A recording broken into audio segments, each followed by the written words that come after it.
Oh, you're drunk, you're silly old fool, till you cannot see. That's a lovely whistle that we mothers and queen. Through many a day of travel, 100 miles or more. But I do.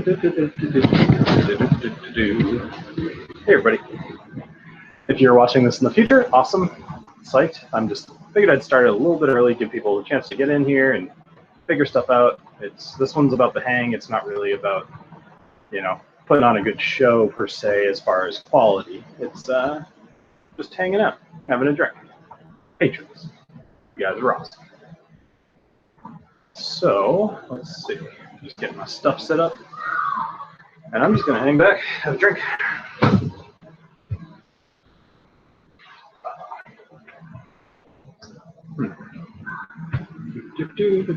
There we go. A little bit better. All right. I'm gonna pour some Four Roses. Hey, Carl's there. Hi. Hopefully you can see the stream.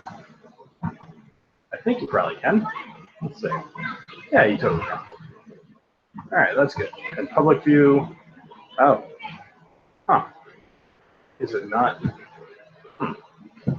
Maybe it's not actually going? Huh. Carl, can you see me? It says I'm live. But also the channel itself, I mean the thing itself says it's not going to start for a few seconds. Let's see what this is doing. I got on from your Patreon link. Okay. Okay, weird. That's strange because it's showing as the public view, like not. Hey, there it is. Oh, you know what? I bet it was just a little bit behind. Okay, cool. Anyway, hi, Carl. Thanks for coming.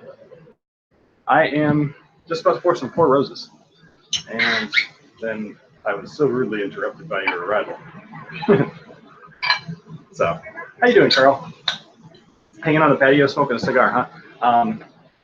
Chat looks delayed. Yeah, well, it's the video's delayed, and a big part of it is that the connection's not great, so it actually takes longer. So, hey, just having to watch tonight. Cool, that's fine, Craig. No problem.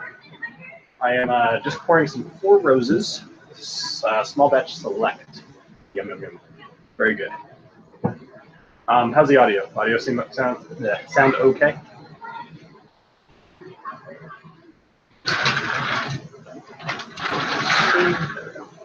They don't have a whole lot of bugs here, but I don't want any of them to get in anyway. So, how are you guys? You said you're having a cigar? Oh, is a Kappa 23 rum? Okay. I know so little about rum. I'll get into this a little bit later when some more people show up. But I went to the San Diego distillery last night, and I'm very eager to talk about it. Yeah, you should definitely. Single barrel? All right. Can you hear the kid? Yeah, I know. Yeah, there's a pool over there. So that's actually good. That means I'll I mean, I can't stop him from screaming or whatever, but hopefully this is a little bit better. My voice should be a little bit lower, but hopefully it picks up less of the. Oh yeah. Not screwing. Okay. This will be fine. So what are you guys drinking? You're drinking some rum. Craig, are you gonna go with the Four Roses? The problem is I gave people a little bit more time than I'm letting them have. So like we're not even supposed to start for another 5 minutes. So I'm kind of not expecting too many people to show up yet. So I might have to actually just be entertaining on my own. I do have a surprise dram hanging on down here that I'm going to pull out in a couple minutes.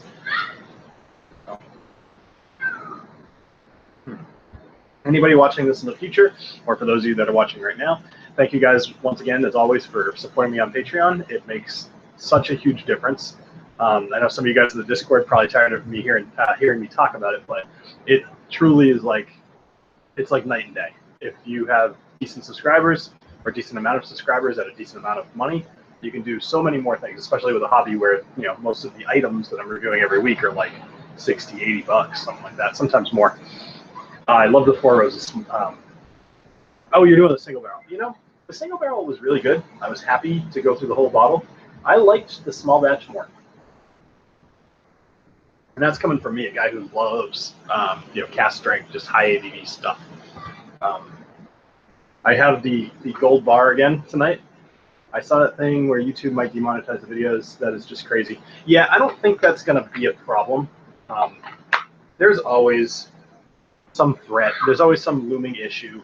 I mean, it is why I have a Patreon, because I don't want to depend on YouTube alone for the money, because they don't really pay very much. They pay actually very little. Especially some months, it's wildly fluctuating. Like there'll be some months I'll make like $100. Well, whatever you guys do. So like a normal month, I'll make like $300 on ads, which is really good. I mean, that doesn't suck at all. That ends up covering a lot of random little costs I have and gives me some money to save so I can do something bigger when I want to. And then for Patreon right now, I'm getting about $300. So that's pretty awesome. Between the two, $600. You'd think that would go further. It totally doesn't though. The problem is that like Adobe costs. Hey, what's going on? How's it going, Bill? Hey, all right. So I'm gonna get my sound going. Can you say something again? Yeah. Can you hear me? Is this working? I can hear you. Yeah. Okay, cool. Yeah. Wasn't sure my stuff was set up. You're a little bit low, but that could just be my setup and like the fact that I'm outside, but I'm not sure. I'll move the microphone closer. Yeah. So nice to see you. Thanks for joining me. And you? Looks like it's just the two of us so far, but so far we got a couple people in the chat. Okay. I figured I would do something a little bit different this time and actually just open up the Hangout for people anywhere to watch, and then if you're higher up, then you can join in, kind of thing. So makes sense. It's no fun to put on a show for like 3 people. Well, it's fun to drink, but it's yeah. Yeah. So I like your background. You you traveled a little bit, huh? Magic of green screen. I know, right? That's pretty cool. So I'm drinking the Four Roses Small Batch Select. You'd think I've said it like 7 times already. You'd think I'd remember what it was. What are you planning on breaking out tonight? We're gonna start the night with the side by side. Okay, nice. Don't get me wrong, Craig. 3 people in person, that sounds like a fun time. I joined, but no cigars allowed in the house, so out on the patio. Okay. No laptop, I'm guessing? Or really long cords? Am I not seeing the So which one are you going to pop open first, Steve? I'm doing them side by side. Oh, okay. So So I cranked the volume for you. Hopefully that helps a little bit. There's the chat. Yep. I'm trying to... I don't know if it's you or if it's me, but you're like really, really low. Is this out on YouTube? Only unlisted. Yeah. So only Patreon people will see it. Okay, this is going to get risky. There may be a burst of feedback for a moment. Sure. But I am pulling up the YouTube here right now. Oh, YouTube chat. Yeah. Okay, I get it now. Yeah. All right. Actually, you know what I'll do? Craig F is saying I'm fine. I will. I'll actually save you the trip. So there's a chat with Hangouts here, and there's the chat. Maybe make it a little easier for you. Did you see that alert that Google Hangouts is going away August 1st? I did not know that. I saw that they were doing something. I wasn't sure what all it was. Yeah, it's weird because they're promoting the just the go live right now kind of thing, but that kind of eliminates the whole planning part. But I mean, I guess it's not terrible because you still probably pick to go live. So I don't know. It's probably just gonna get used to it, but it's all right. Okay. The original Google Hangouts will start to disappear this October. Yep. That's all right. We'll figure something out. I don't do a ton of those unless I'm doing it. Well, I've been doing a lot of them lately, but I've been actually like kind of eager to do a solo stream again, just because I haven't done one in a long time. So Craig, there's like a built-into YouTube thing that lets you do essentially Hangouts, but so the the Hangouts that we use isn't going away until next year sometime at least. Oh, okay. Hey, by the way, nice shirt. Why, thank you. Yeah. Seemed appropriate. Yeah, that's pretty awesome. I think that's one of my favorite things is seeing other people wearing the shirts and not like I never know that they're going to do it. Matt does it to me all the time. Pretty much anytime I have him on, he's wearing one of my shirts. But he says his wife keeps stealing all of them, so he has to buy more, which I'm, not opposed. Let's see. So there we go. Work. You got the gold combo. Nice. I actually didn't bring one of my coins. I thought about it because I was starting to say that I went to the San Diego distillery last night, and I filmed there. I was kind of going to wait a couple minutes to get into that story because it's going to be kind of fun. Just figured I'd give some more people a chance to pop in. But yeah, at work, we've been using Skype for business, and we're now moving towards Teams. Yeah, so like Microsoft Teams? No, that's Team Foundation. What is Teams? Is that a Microsoft thing, or is that something else? Yeah, it's a Microsoft app that does collaborate. It's kind of like a Microsoft version of Discord. Okay. Yeah. Kind of WebEx. So. kind of an overlap between Discord and Jabber IM type stuff. Okay, makes sense. So I'm on my second to last day here. I'm heading out on Friday morning to fly back home. Okay. So it's almost bittersweet. I've enjoyed the last couple of weeks out here, just doing whatever the hell I want. I'm not going to have that when I get home, which is unfortunate. Oh, Craig, I'm not a fan of SharePoint. I actually, when SharePoint first came out, one of the first things I did when I was a junior engineer is I wrote what's called the accessibility kit for SharePoint. Microsoft hired the place I was working at to overhaul SharePoint via custom CSS and make everything accessible. And it was a nightmare because SharePoint was in version like 1.0 and it was just not great. And the stuff we had to write for it was terrible. And I was a junior engineer, so I was terrible. But yeah, no, I have no love for SharePoint whatsoever. Yeah, no argument there. Yeah, I'm sure it's better now. But Craig F. Yeah, SharePoint sucks. Yeah. So I'm going to film an episode tonight, possibly two. I might do one on the Four Roses, actually, because now I've given it a chance to breathe a little bit. I've had several. Actually, a couple nights ago, I was sitting in the hotel just watching TV, and I just kept going one after another of the Four Roses and then the Gold Bar, and I ended up drinking a ton. A little bit more of the Gold Bar than the Four Roses, because after a while, like the Gold Bar is okay. The Four Roses is pretty good, but I didn't want to. I knew that I didn't want to drink the better stuff after having like 4 or 5 of them. Yeah. Hey, cool. Matt's going to join in a couple minutes. Yay. But anyway, so I ended up trying it quite a bit, and I did like it a little bit more. It's still not as good to me as the regular small batch. Oh, interesting. Yeah, which I find funny because I know that's very backwards from what most people say. Mm-hmm. I do kind of wish I had the ability to do them side by side. But I think I'm wondering if my memory of the small batch is not as good as if my memory is better than what it actually is. Right.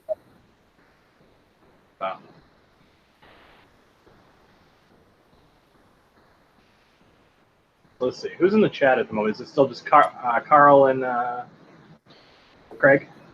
Carl and Craig so far. Is anybody else? All right. Yeah, I can actually see the participants. Okay, so it's just 3 of us. So I like doing the Hangouts from here. It's just kind of a good place and time for me to do it. You know, I can actually pay attention to you guys, hang out for as long as I want. But like I was saying earlier, it's tough because other people are streaming right now. I think Jason's streaming right now. Yep. Which I didn't really think about when I booked this, but you're gonna overrun somebody's time no matter where. Oh, pretty much. Yeah. I guess I could have done it like an hour later, but I don't know. Is there somebody going after Jason? I don't think so tonight. Usually, or not usually, I think every other week Cask Strength does. Okay. After Jason, they're doing a big long stream Saturday afternoon though. Okay. So when is you might have answered in the chat, but when is the October thing? What are the actual dates? October, I think 12th is the actual event. Yeah, Saturday the 12th is the event. Is the actual event. Okay. Well, I'm glad I asked because I looked at what I had already pre-populated in JetBlue because I was going to book my tickets and it was the wrong dates. So I'm glad I asked. Yeah. So I know I'm going to be getting into town on like Thursday the 10th or something. Yeah. And then out on Monday. All right. 12th is the bastard. Is that what they're? It's funny that they're Bastard calling Ball. it Bastard Ball. That's a good name for it for sure. So I'm gonna have some of this gold bar because still think it's like the coolest bottle. But I'm hoping that the whiskey tastes a little bit better tonight. It's interesting how different it is, a few days later. I mean, oxygen's a thing, but yeah, I mean, you close up the bottle, it's not that much oxygen, but it really does make a difference. Right.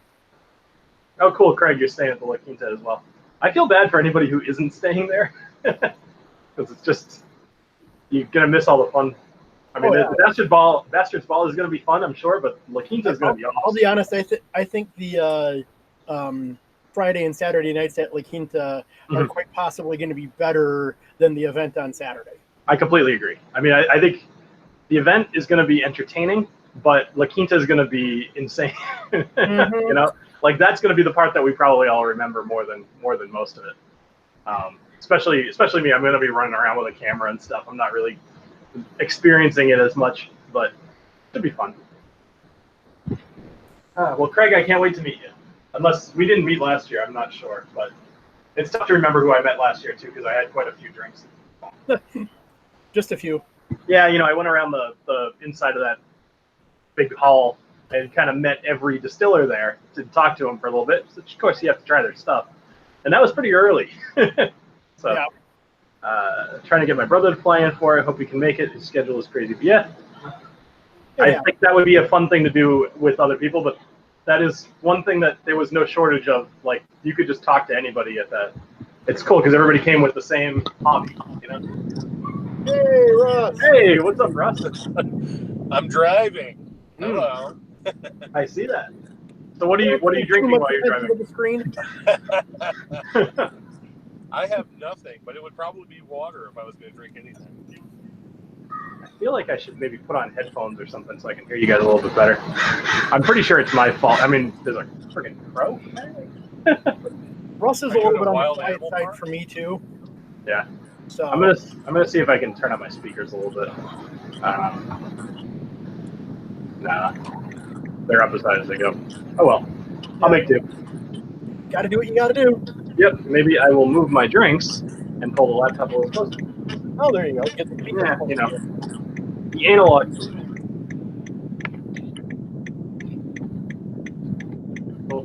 So where are you heading to, Russ? You heading home? I am not headed anywhere. I am driving for Uber right now, so I'll be popping in and out. Getting off here before too long, but I rarely get a chance to be a part of any of this, and of course I have to do it on a night when I can't have a drink in my hand. But it is what it is. There's this one fly that's bugging the heck out of me. The one thing that sucks about going outside. So I see people in the chat talking about the spreadsheet of the whiskey that they're planning on bringing to the La Quinta. If anybody has an actual link to a spreadsheet that people are maintaining, give it to me and I'll promote it around as well. I have it set up. We'll talk about that. At the moment, it was just me and Matt and Carl because we'd been having some discussions back and forth on things that we were going to be bringing. But yeah, we can talk about that and see about what else. Maybe make a kind of a master spreadsheet out there that everybody can contribute to. And yeah, that's fine. Like I misspoke. I'm not going to give it to everybody, but more just Oh, yeah, no, I know. Yeah. Please post it and then use the push. But yeah, exactly. The Mirador, huh? Okay. Oh, that's Mirador to try will be a good thing. That is tasty. It's better tonight, but it's still kind of boring. The gold bar. It's just kind of boring, but it's not bad. It's bad. Yeah. It's like everything else. Or every other mediocre whiskey. So, Russ, you need to use your mute when you're not actually going to be talking because the road noise is taking over Hangouts. Okay, I can do that. Yeah, that's all right. Let me see if I can figure out how. Well, I can always mute you too, so you don't have to. Oh, there you go. You got yourself. Yep. And Russ figured it out. Yeah, it was just that Bill was talking and Russ was on TV. Well, so I was much handsomer. Yeah, it was. You know, between the three of us, I'm not sure which way to go. Well, you and I have about as much hair as on our. I don't know. He's got more hair on his head than we have. I don't know. There's some joke. I used to have like ponytail and everything, but it started getting in the way when I was riding my motorcycle, and I just went. Nice. What kind of motorcycle do you have? 2015 or 2014 Harley. Okay. Super loud. Not terribly loud. It's just got the stock pipes and stuff. Yeah. I don't mind bikes that are a little bit on the loud side. Some people go to absurd lengths for no good reason. It's kind of, that's where I stand with that too. Like, it's cool to have a motorcycle. There's no doubt about it. Like, it seems really, I never had one, but I had a dirt bike when I was growing up and stuff. Yep. But like, just riding a bike is awesome. But when you're making it all about you and nobody can even talk over your engine, like, that's just. Bingo. Yeah. Hey, Matt. Hey, what's up? What's going on? Thanks for joining. No problem. So, let's see what. So what did you bring with you tonight, Matt? Or other than your entire collection? Well, other than that, you know, I haven't decided yet. It's got the kids in the house from karate and stuff, so got to figure that out now. Sure. So I did bring a. I think there's enough people at the moment. I wanted to say so. I went to the San Diego distillery last night. They gave me a bottle of their peated. The focus is bad, but this is awesome. Like really, really awesome. I don't know. I'll have to. I don't know. I think that they sell this on their website or something like that. I'm gonna put out that video probably like next week, maybe the week after. It depends on how long it takes to edit. But they said that they sell stuff online, so I was like, all right, I'll put a link to it at least. But this is the one to try. Their other stuff was really good, but the peated is. I want to try that. I couldn't believe how good it was for like an American whiskey, right? So I talked to them about it, and they import, peated grains essentially, or what would it even be? It was because they import grains, but it would have been after they smoked it. So I don't know. Oh, you know what it was? I think I'm getting it wrong. I think that they import Scottish like peat, and then they smoke it themselves or something like that. I'll have to watch the video and see what they talked about. They talked all about how their process is. But either way, it's really freaking good. So it's a bourbon or a single malt? It's an American whiskey. American whiskey, okay. Yeah. So I'm trying to say if it says anything. That'll be no predominant grain component. Some barley, some wheat, some corn, maybe some rye. I'm trying to remember if they told me. Like I said, it would probably be on the video because the guy, his name's Trent. He really like walked the walk as well. I mean, when he was. I didn't even have to do a second take with the guy unless I screwed up. He was just right off the cuff, super relaxed and just knowledgeable about what he was talking about. So I'm going to open this thing up. So let's do that. Hey, Russ has disappeared. Yeah, my guess is he mostly dropped out so he could. There we go. Switch up. Good job. Okay, so peated whiskey.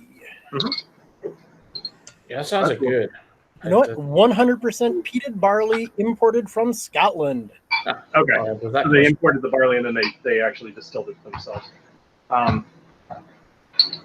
That's interesting. Yeah. So funny thing, and I don't think I talked about this on the video. So here's the behind the scenes for you guys. So I got to where their distillery is.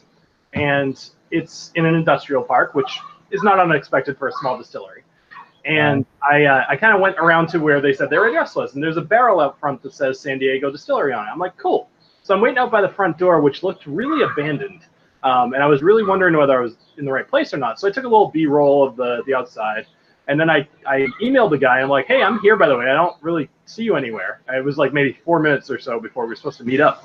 So I decided to walk around the back and see if maybe I was at the back door and not the front. And they had big, what do you call it, like a loading dock almost. It had like the big metal shutter. And the guy, Trent, he had just spilled a whole bunch of fermented juice, whatever you want to call it, wort, and he was putting it into his still, and somehow the plastic barrel, like you guys have seen on the Whiskey Vault, they have the same kind of plastic barrel. Somehow it had sprung a leak and just gotten everywhere. It was the biggest mess that I have ever seen in my life. And he was mopping it up. He's like, hey, Bill, I hope it's okay. I really have to deal with this. Can we just it's gonna take me like 20 minutes. I'm like, that's totally fine. So I went and get it cleaned up. Yeah, he had to clean everything up, and he was like, I'd appreciate it if you didn't film the still from up close because it looks really gross right now, and it did. It looked disgusting. It was. I mean, think about the fermented whiskey. It's just fermented grain. It's like this gross brownish. Ugh. Oh yeah, it's ugly. Lovely. Yeah, and it was everywhere, and it was chunky because I guess they do this thing which I'm not going to pretend I know everything about the actual way that whiskey is made. I've never made whiskey, right? So, but from what I've seen, they do something slightly different. I forget what they called it. It was ferment over grain or something like that, where they actually put the grain into the still as well, instead of just the whiskey or potential whiskey. What would you call that? Just wort? Is that? It's beer. Yeah, basically. Distiller's beer. Yeah, I've seen it called wort and I've seen it called beer, and it's the same thing. Yeah, okay. It's wort right up until the point that you add yeast to it and it starts fermenting. Okay, so at that point, then it's beer. Okay. At that point, it's distiller's beer. It's funny, the stuff I haven't researched yet, like to do a video on, sometimes I just know very little about it. Yeah, that's. Anyway, so they so they put it in the still with the grain, and they actually distill it that way. And they said that it does something additional to the actual whiskey. They're like it's fermenting until the point where it's not touching all that junk in the bottom. He's like, it takes forever to clean out, but I guess they had the still made specifically so it's easy to clean it, or easier to clean that out. But it's very cool. Like for just a little warehouse, it was 2,500 square feet, but that includes half of the space was a bar. With really nice atmosphere, actually. It was pretty cool. So they're milling the grain there already too? What was that? Do they mill the grain there as well? They don't mill the grain. They said that they import the grain, but then they do everything after that. Okay. And I guess that they get it from like local whatevers, Now, they do some funny stuff. They had a whole bunch of boxes of quinoa, and I remember just being like, that looks like my nightmare, as far as food goes, but I'm guessing it probably is pretty good in whiskey. They said that the one that they're doing with that, it's I think it was 70% corn and 30% quinoa, and I'm like, sure, why not?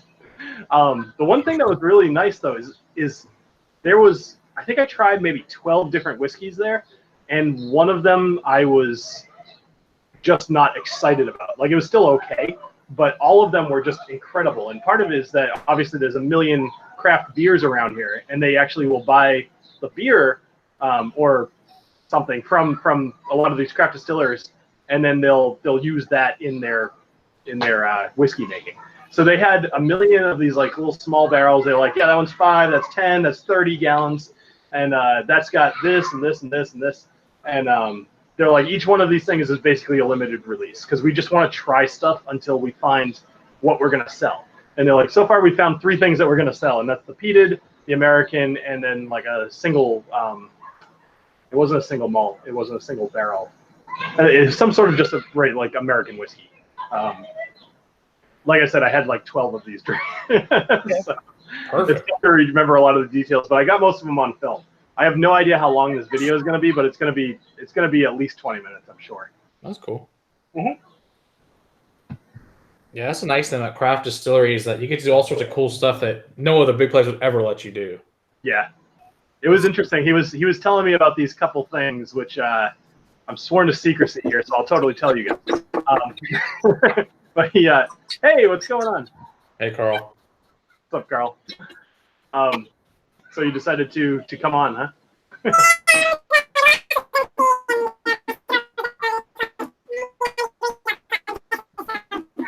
You guys are hearing that, right? Yeah, what the fuck?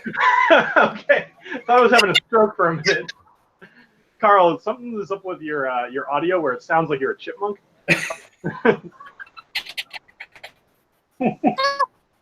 Did you do that on purpose, or?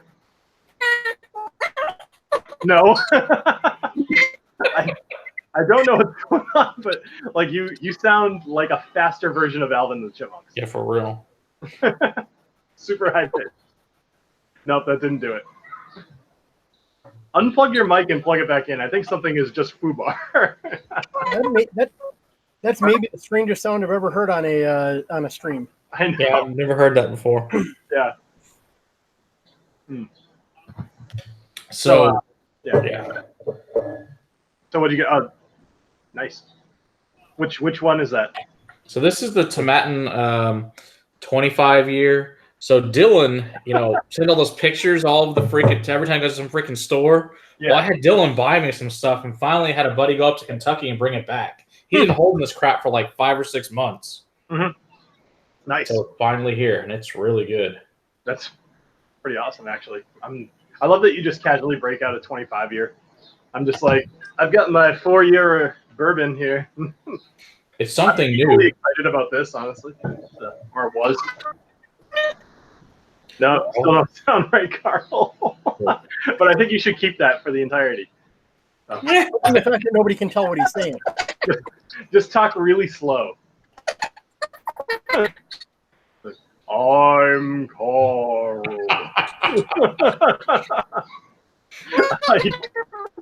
Oh, we lost your video now. So you're like a mess over there.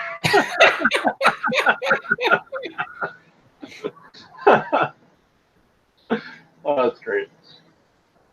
That's So I hilarious. gotta say that the video that I got from the distillery last night, unfortunately, it's a little grainy. Enough so that I might actually buy a plug-in to try to repair that. It was just dark. I mean, there's ambience in there, but I'll have to figure something out in the future. I had to crank the ISO a little bit in order to get anything decent out of it, and there was a lot of noise. So Yeah, distillers are loud. well, so noise as in digital distortion is what I meant. Oh, okay. But it was awesome. I walked in, and while the dude's mopping up, whatever, we talked for a minute, and then I hear in the other room in the bar they're just blasting like metal and like good metal, and I'm just like, all right. And his wife Maria was there as well, so I was talking to her, and they own the distillery together. She's putting in the work as well. She was like super knowledgeable, which I was psyched about, and I encouraged her. I'm like, definitely talk, because I told her, I'm like, bluntly speaking, people will just assume that you're, his wife, so like you got to make sure that people know that you know what you're talking about too. And so she just started talking, and she was super knowledgeable. It was great, actually. They were both really awesome. But anyway, what I was getting at, so they were playing metal, and she was just like, yeah, that's totally not what I want to be listening to, but he keeps insisting on putting it on. And so I'm like, all right, well, you know what? I'm on his side. So Carl, welcome back. How's my sound? You sound perfect. Hey, Whatever you you did, you sound like a reasonable person now. Yeah, thanks. Change microphones. For some reason, it was trying to pull my laptop instead of my camera. Okay. Maybe it was trying to do both at once. So Yeah. that's That's really, small batch select as well. What's left of it? This bottle's going fast. yeah, that is going pretty. Now, what do you think of this, Carl? Okay, I love it. Do you have the regular small batch? No, I don't. I have a single barrel. Okay. I forget which one, but I have a single barrel. That's all I have currently. I I like like it. It's got a good amount of sweetness, but it's not too crazy. Yeah. Now I think I paid like $60 for this, which I think is around MSRP. Yeah. So, which it's a tough, like for me personally, it's all out of my memory though. So, and I drank the small batch like 2 years ago. So it's really hard to know if it's actually better or if I just think it's better or worse or whatever. Yeah, I'm a fan. I like it. Yeah. This is what I was drinking outside.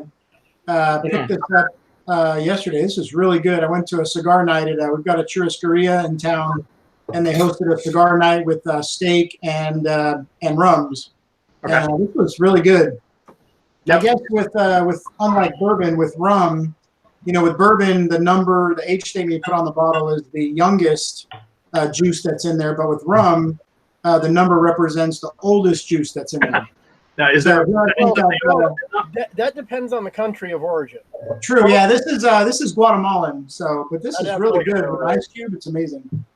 Is there a percentage of whiskey that they have? I mean, of rum that, like the 20? Like, could they do just a couple drops in there? Like Compass Box did the opposite with the 3 year. Yeah, I don't think so. This one they say it's rum's aging 6 years to 23 years. So okay. I mean, it could be all 6 year rum and a dash of 23 year, and they call it 23 year. Yeah, I'm kind of with it. Seems like a good business plan, honestly. Yeah. So I've been dying for a while to. I think I mentioned this to you guys before, to actually make the whiskey dictionary, like as a physical thing. Yeah. And it's going to be more like a tasting notes kind of notebook. But I've been trying to make something custom, and it's near impossible to find people who actually make a custom book for mass printing. You can find empty notebooks for like $1 a piece. That's easy. Custom with like a thing on the front and everything. And I've thought about doing that, but that's not what I want to make. And I have this really good template. I have a design. I have all this stuff. I have everything except for the distributor, which is annoying. So I found I looked up a bunch of these like swag kind of things for companies, whatever. None of them do custom book stuff. And so oddly enough, I was at this place back home, and it's just a place I get food from fairly often. And as I walked in one day, I noticed that a new business had opened up right next door, and it's a printing place, and they'll do exactly what I want to do. And I talked to them, and they had just opened up like literally the previous day. There were boxes everywhere, and I was like, hey, I'm gonna come back in a couple days, whatever. Let me see. That was like 3 weeks ago. So I'm actually excited to get back home because I'm gonna go there and actually get this thing done. I'm gonna bring some of them to the thing in October to sell, and I have this like a literal exact vision of what I want to make, and if it's not that, I'm not gonna. Yeah. And most of the things, like the new Glencairns that came out, pretty much what I want. If I do another batch, I'm going to lower the lines a little bit. Yeah, because you're going to die. Yeah. I was like, holy crap, Bill, you're going to kill me. You're done. Well, if you watch the live streams, it's not far from true, but it's not quite what I want to do. I'm definitely going to lower them down a little bit. But those are Bill's pores, not my pores. I did a tasting for, oddly enough, for a Lululemon store. They one of the girls that works there, I know her husband, and they were like, hey, we want to close down our store, and we want to invite like our best customers to tell their husbands to come in and do like a Father's Day tasting. And will you lead it? And I was like, yeah, that'd be great. So we had like 20 guys. They closed the store down. We did like Elijah Craig, we did Balcones Pot Still, and we did Sazerac. And I said, one of those things is not like the other. I know, exactly. The idea was to give them kind of a plethora, right? And so I said, they said, put some, tasting notes together so we can kind of script it and stay on a schedule. So I sent them like a Word doc of tasting notes, and they made these awesome cards. I mean, they were great. They went and had them printed out, and they were kind of like, I don't know if you remember back in the day. I mean, I'm about to be 50, so I remember back in the day when you can like subscribe to get these cards in the mail. It was like a recipe card or an animal, the month card or whatever. And it was like that, and it was kind of funny because I realized this is like the third time that I've physically wrote down from scratch, because I didn't save it, the tasting notes and the story of Elijah Craig. Okay. And it was like in that instant that I had this thing, and I was like, man, I just need to, I'm an IT guy, so I'm like, I just need to make a website and just kind of start cataloging all of my own notes and all that kind of stuff. But I like your idea. So smart. Thanks. How about your book? Awesome. Yeah, no, my thought is to do like the first several pages will be definition of typical slang or not slang, but typical like things that you'll see on the label, kind of defining like, what is a small batch? What is a single barrel, like things that you don't have to know anything about whiskey to figure out. And then the rest of the pages are this template that I came up with for the design inside. So you can just kind of go through. And the idea is that these will be cheap enough. If you want to, you could do this for any whiskey that you try and buy a few of them. And that's your whiskey dictionary. Oh, Cool. So that's kind of the idea. So Matt, are you in the Houston Bourbon Society, Matt? No.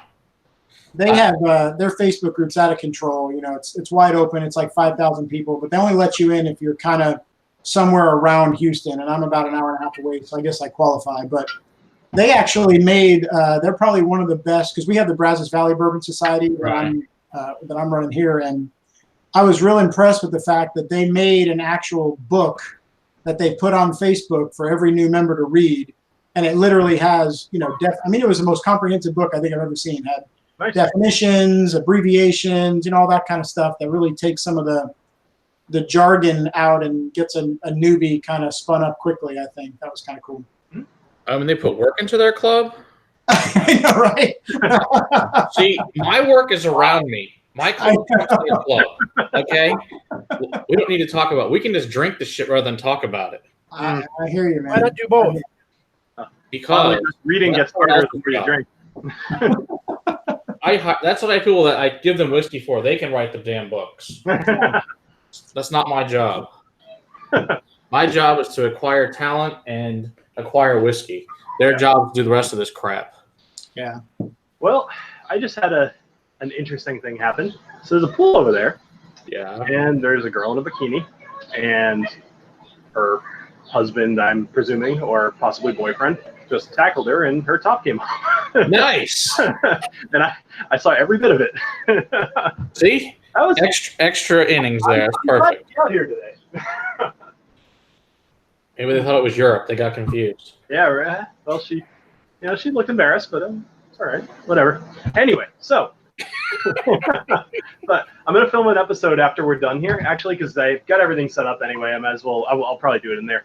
The concept though is traveling with whiskey, and not so much like I'm gonna kind of go a little bit into some of the laws, like, you know, don't do this on a plane, don't whatever, have your bottles closed when you put them in your luggage, but the actual, like, physically being in a hotel and actually drinking something other than junk.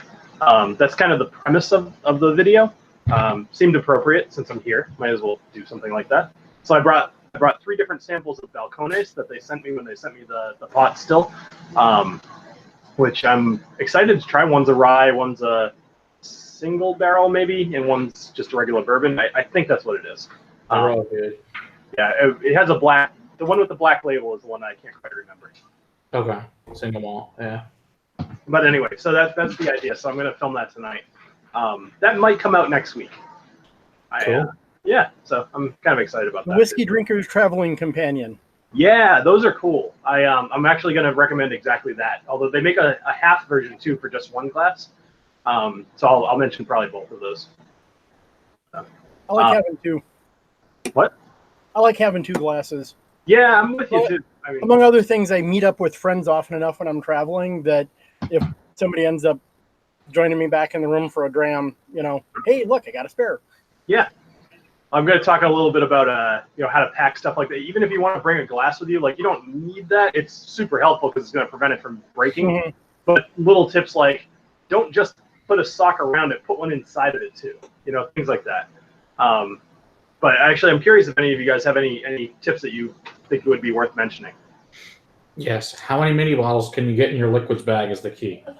Yeah. So you can do well if you take your carry-on, right? Yeah. I haven't seen any limit, but you probably shouldn't go over a certain amount because then they'll start worrying. But all of them, like if you buy nips, that's going to be something I kind of focus on. If you buy some of the specialty nips, like you get the Woodford ones, like obviously not Jack, although that was actually what I brought on the way out here because I wanted to test it. If you bring a ton of them, they're gonna see it. They're gonna probably question it. But if you bring like 3 to 5, that's probably what I'll recommend. See, you just bring it and then stick with the toothpaste and all the other crap in there, and they don't even look at it. They don't care. Exactly. I mean, it's just as long as it's under the 3 ounces or 3.5 ounces, which I'm going to confirm before. Well, that's just if you're doing carry-on. If you're going in a checked luggage, you bring anything. A bunch more in. Now, there is a rule with the carry-on, which I learned, and I'm going to confirm this again before I film the video. It's either 5 liters or 7 liters. I think it was 5. You can't bring over 5 liters of whiskey in your carry-on. Otherwise, they'll... Not in your carry-on, in your check bag. Well, in your check bag, you can't bring a bottle at all. I'm saying it backwards. I'm saying in your check bags, you can only do 5 liters. Yep. Well, I had 6. There were 5 when it got off the plane because they crushed one. Oh, man. No. Well, so that's another thing that I'm going to mention is that if you do bring smaller stuff, even if you think it's safe, like try to fit it in some sort of Ziploc bag, especially in your carry-on too. I had like a carry-on rolling case kind of thing, and I brought a bunch of samples the last time, including the Booker's 30th. And would you know it, the Booker's 30th leaked a little bit. Just a little bit, but it was enough that if it weren't in a Ziploc bag, it would have been a huge problem. So. Yeah, it would have been fine. It was all bubble wrapped and everything, except for stupid TSA decided to take all that shit apart and test it for bombs. I'm like, you fucking assholes. I'm like, I went to Hawaii and bought those blow up sleeves that you blow up with a pump and they slide the bottles in. That was actually pretty awesome. Yeah. I've seen a few of those things, and I haven't tested any of them to see if they're worth it. But I mean, bubble wrap is good enough. So as long as they rewrap it. Well, yes, that's true. But if you're putting stuff in your own checked baggage, I mean, I just surround stuff in shirts, and that's fine. Then you don't have to bring it. I did all that too, but God only knows what they did to it. I kept it around for fun. Who the hell knows? I mean, it was, crushed. The bottle was obliterated. Oh yeah, was all your stuff just destroyed, or? Well, the T-shirt in there was smelled like whiskey for a long time, which wasn't bad. As long as you're not driving around in it, I think you're fine. Right. Yeah. And then one of the other points I'm going to make is basically, especially in America at this point, pretty much any state that you're in is going to have craft distilleries. So you should look them up and go check them out. You know, especially like I've been here for 2 weeks. I bought 2 bottles and I was given a bottle, and I've been drinking them all week. You know, as if you'd have to drink a lot to. Maybe you guys are different, but for me personally, drinking an entire bottle over the course of 2 weeks, that's a lot of drinking. That's a lot. You know, so like that wouldn't quite be what I would suggest unless you go something cheap and then maybe you just chuck it at the end. Which is kind of sad, but like, you know, if you find a $40 bottle of whiskey, maybe you just try it and get rid of it at the end, or give it to the person at the front of the hotel. You know, be like, hey, you want some free booze? So if you're traveling, dragging bottles over. What are those? If you're driving with full bottles, I don't know. Did you see the link that I posted in the YouTube chat, Bill? In YouTube or in Discord? YouTube chat. Yeah. I don't think so. Just now. Oh no, I don't have my phone on me. Oh, okay. Yeah. I thought you were reading the YouTube chat earlier. Oh, the one right here. Yeah, no, I sorry, hold on. I did not see the link that you posted. So it's basically a Ziploc bag that's lined with essentially diaper material, designed specifically for flying with like wine bottles or liquor bottles, because the diaper material is sufficient to absorb 750 milliliters of liquid. Nice. Boy, what an odd. It's padded Ziploc seal, and even if something happens to it, it's just going to soak it all up right there anyways. Right. Perfect. I still don't see the link that you posted. No, my chat looks like it's pretty behind too. I don't look like I haven't gotten anything in a while. Yeah, it hasn't done squat in some time. I don't know. Weird. Yeah. You're stuck in the ether. I saw someone say something. Okay. So I mean that seems pretty live to me. You put it in the Hangouts chat. That's different than the YouTube chat. No, there it is. No. I just put it in the Hangouts chat about the same time you typed in someone say something. Okay. And I see Carl and I have the same sense of humor. Pretty much. I think we've already established that. I don't know that we'd already established it, but I can't say I'm surprised. Yeah, that's pretty good. Steve, what do you do besides drink and Well, yeah. Eat, drink, and be merry. I do IT support. All right, that's what I thought. So we have an accountant and 3 IT guys on. Yeah, you can tell how good a person is at IT by how long this thing is. So Steve's got me beat right now. Yeah. It's Well, You need to catch me in winter when it's down here. I used to be longer until I became management, and then it just shrunk back in.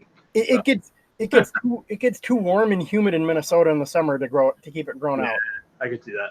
Yeah, true. All right, so either open to the chat or you guys. Should I Four Roses, Gold Bar, or the peated one again? I've had all 3 already. Mix them I'm together. probably gonna have some peat next. So I'd say let's all go peat. All right, I'm gonna go for the peat again because it's really good. What are you guys gonna drink? See, this is what we got handed at the distillery in Michigan. They're like, here's a box of whiskey to take home. So I had to ship this sucker back because that was not going to happen. Yeah. It was like, that will not fit in my luggage, but I will gladly ship free whiskey home. Right. Yeah, I know. At that point, it's worth it. Now, oh, absolutely. When I was leaving the distillery last night, I was talking to the guys, and honestly, I had a good time. And I thought to myself, I'm like, they're a small distillery. If they don't give me a bottle, like, that's fine. I really genuinely was okay with it. And as I was walking away, Trent disappeared, and I was talking to his wife, and then Trent comes back. He's like, hey, I didn't want you to leave without this. And he hands me the bottle of the peated, which was my favorite. And I'm just like, oh, thank goodness. I said to him, I was like, I wasn't going to ask, but I am so happy that you gave me a bottle. Yeah, exactly. It's just, it's so, like, I can't even tell you how good this is. It's right up there with any other peated whiskey that you'd have, but it's got more character. Like, whereas Lafroig is like, hey, I'm smoky. This actually is, hey, I'm smoky, but also good character as well. This is pretty smoky. Matt, you had this before? I think you've had this, Matt. I don't know if you Striker? Yeah, good stuff. I've got Andalusia down in Austin, or Blanco, I guess. Yeah, Blanco. This is the Cadillac barrel that they did. That I have not had the Cadillac barrel though. I will bring it with me because I have an extra bottle. So I'll bring that one with me in October. Okay. I'm trying to think of, like, there's a distillery up here called Wiggly Bridge, and it's up in York, Maine. Like, the only thing I can think I could contribute to the thing in La Quinta is local stuff. That's okay. I like right, it. Right, exactly. Well, that's my current plan, is to bring that. Perfect. Yeah. Yeah, Twin Liquors should be doing their dollar sale in August. I don't know if you guys have Twin Liquors. I think, Matt, you might have them, but 2 times a year to kind of do something related to how they get taxed. They will do a 3-day sale that always ends on the day that they have to reconcile all their taxes, and they will drop the price of everything in the store to wholesale plus $1. And the line wraps around the building. It's ridiculous. Oh, yeah. Saves them a crap load on taxes. Yeah, exactly. So Craig is in the chat. Craig, are you talking about the Wiggly Bridge? Where do you live? Does anybody know where Craig lives? He's in Houston. How the hell do you have Wiggly Bridge? Well, he's probably talking about the Striker. Okay, that makes a lot more sense. Yeah. And then for me, we're going with some Ano. Yeah. I decided to go Pete, so I went all out. Yeah. Well, it's funny. I don't know about the rest of you guys. I felt the Ano I was originally pretty disappointed in it because I was expecting it to be way more peaty. It's a little bit tamer than just the regular 10. Well, totally, yeah. And I think like it's peaty, but compared to the other Ardbegs, it's not. But it's got different. It's almost more like this one, where it's got a hint of peat, but it's got flavor. But when I was trying it originally, it was totally a situation of I had a preconception and it didn't live up to it, so I wasn't psyched about it. But that doesn't happen very often. But when you're dealing with an Ardbeg, you assume that it's going to be very peaty, Yep. Oh, and this is very peaty. Yeah. It's also probably why I didn't love the grooves. The grooves I found to just kind of be I was personally disappointed in it, but it was, once again, I had preconceived notions. And I shouldn't have, because I think a lot of people love the grooves, and I should try it again, honestly. Yeah, now that Drum is out, I'm all about that. The grooves was okay, but Drum's really tasty. I've been enjoying that one. Okay. I think I really need to get my hands on it again. I have a contact at Ardbeg who sends me bottles now, which is awesome. Like it's funny because that one feels special to me. There's a few other like Craig Ellie. I mean no, Glenn Morangi. They sent me stuff as well, and I guess the La Quinta. I think La Quinta. Jeez, what is it? He's already got his mind set. Help me out. What the Quinta Rubin. Oh, okay. La Quinta Rubin. They are changing their packaging. Actually, their branding completely, and they've been waiting for that to happen. They're going to send me a bottle of basically all of the Glenmorangis I haven't reviewed with the new labeling. Whenever they do that, so waiting. The big one right now with Glenmorangie is go from black label to green on the Quinta Rubin, which of course goes along with the going from 12 to 14 year. So that makes sense. Matt found a stray receipt. Well, this is another Dylan bottle. I bet he put all the receipts in there with it. I've never heard of that one. This is a Glen Glasgow 30 here. Oh, nice. Oh my God. I only got one Glen Glasgow. So next time we do this stream, we need to like send samples to each other and then do a Patreon sample stream. That sounds good. Matt, I volunteer you. You have like I'll send him Jim Beam. I have like at least 20 you probably haven't even tried that are from me still. Oh, look at that bottle. That looks great. Yeah, this is the old distillate before Brown Foreman bought them. This is back when they closed. Oh, nice pop. Oh, it's a beautiful stopper. Wow. It's like Rex says, you can kill a dog with this one. Oh, is it similar to the Glenmorangie Signet? Yeah, it's that kind of weight. Yeah. Actually, this is heavier. Is it really? Are the weights. So what region is that from? This is the Speyside, the very top. Like if you look at Speyside, it's in the top right, I guess the top eastern corner. Okay. I have no idea how this is going to be. I'm assuming really good. Kind of like everything else we've ever had from them. Did you? It looks a little thick, a little thicker, a little viscous. Ooh, that smells good. This is wrong. We really need smell-o-vision. Yeah. We really do. Best thing ever. Well, maybe. Some things would probably be horrible. Oh yeah, I'm sure. Yeah. There's times where I'm filming like 5 episodes in a row. You guys do not want to smell me.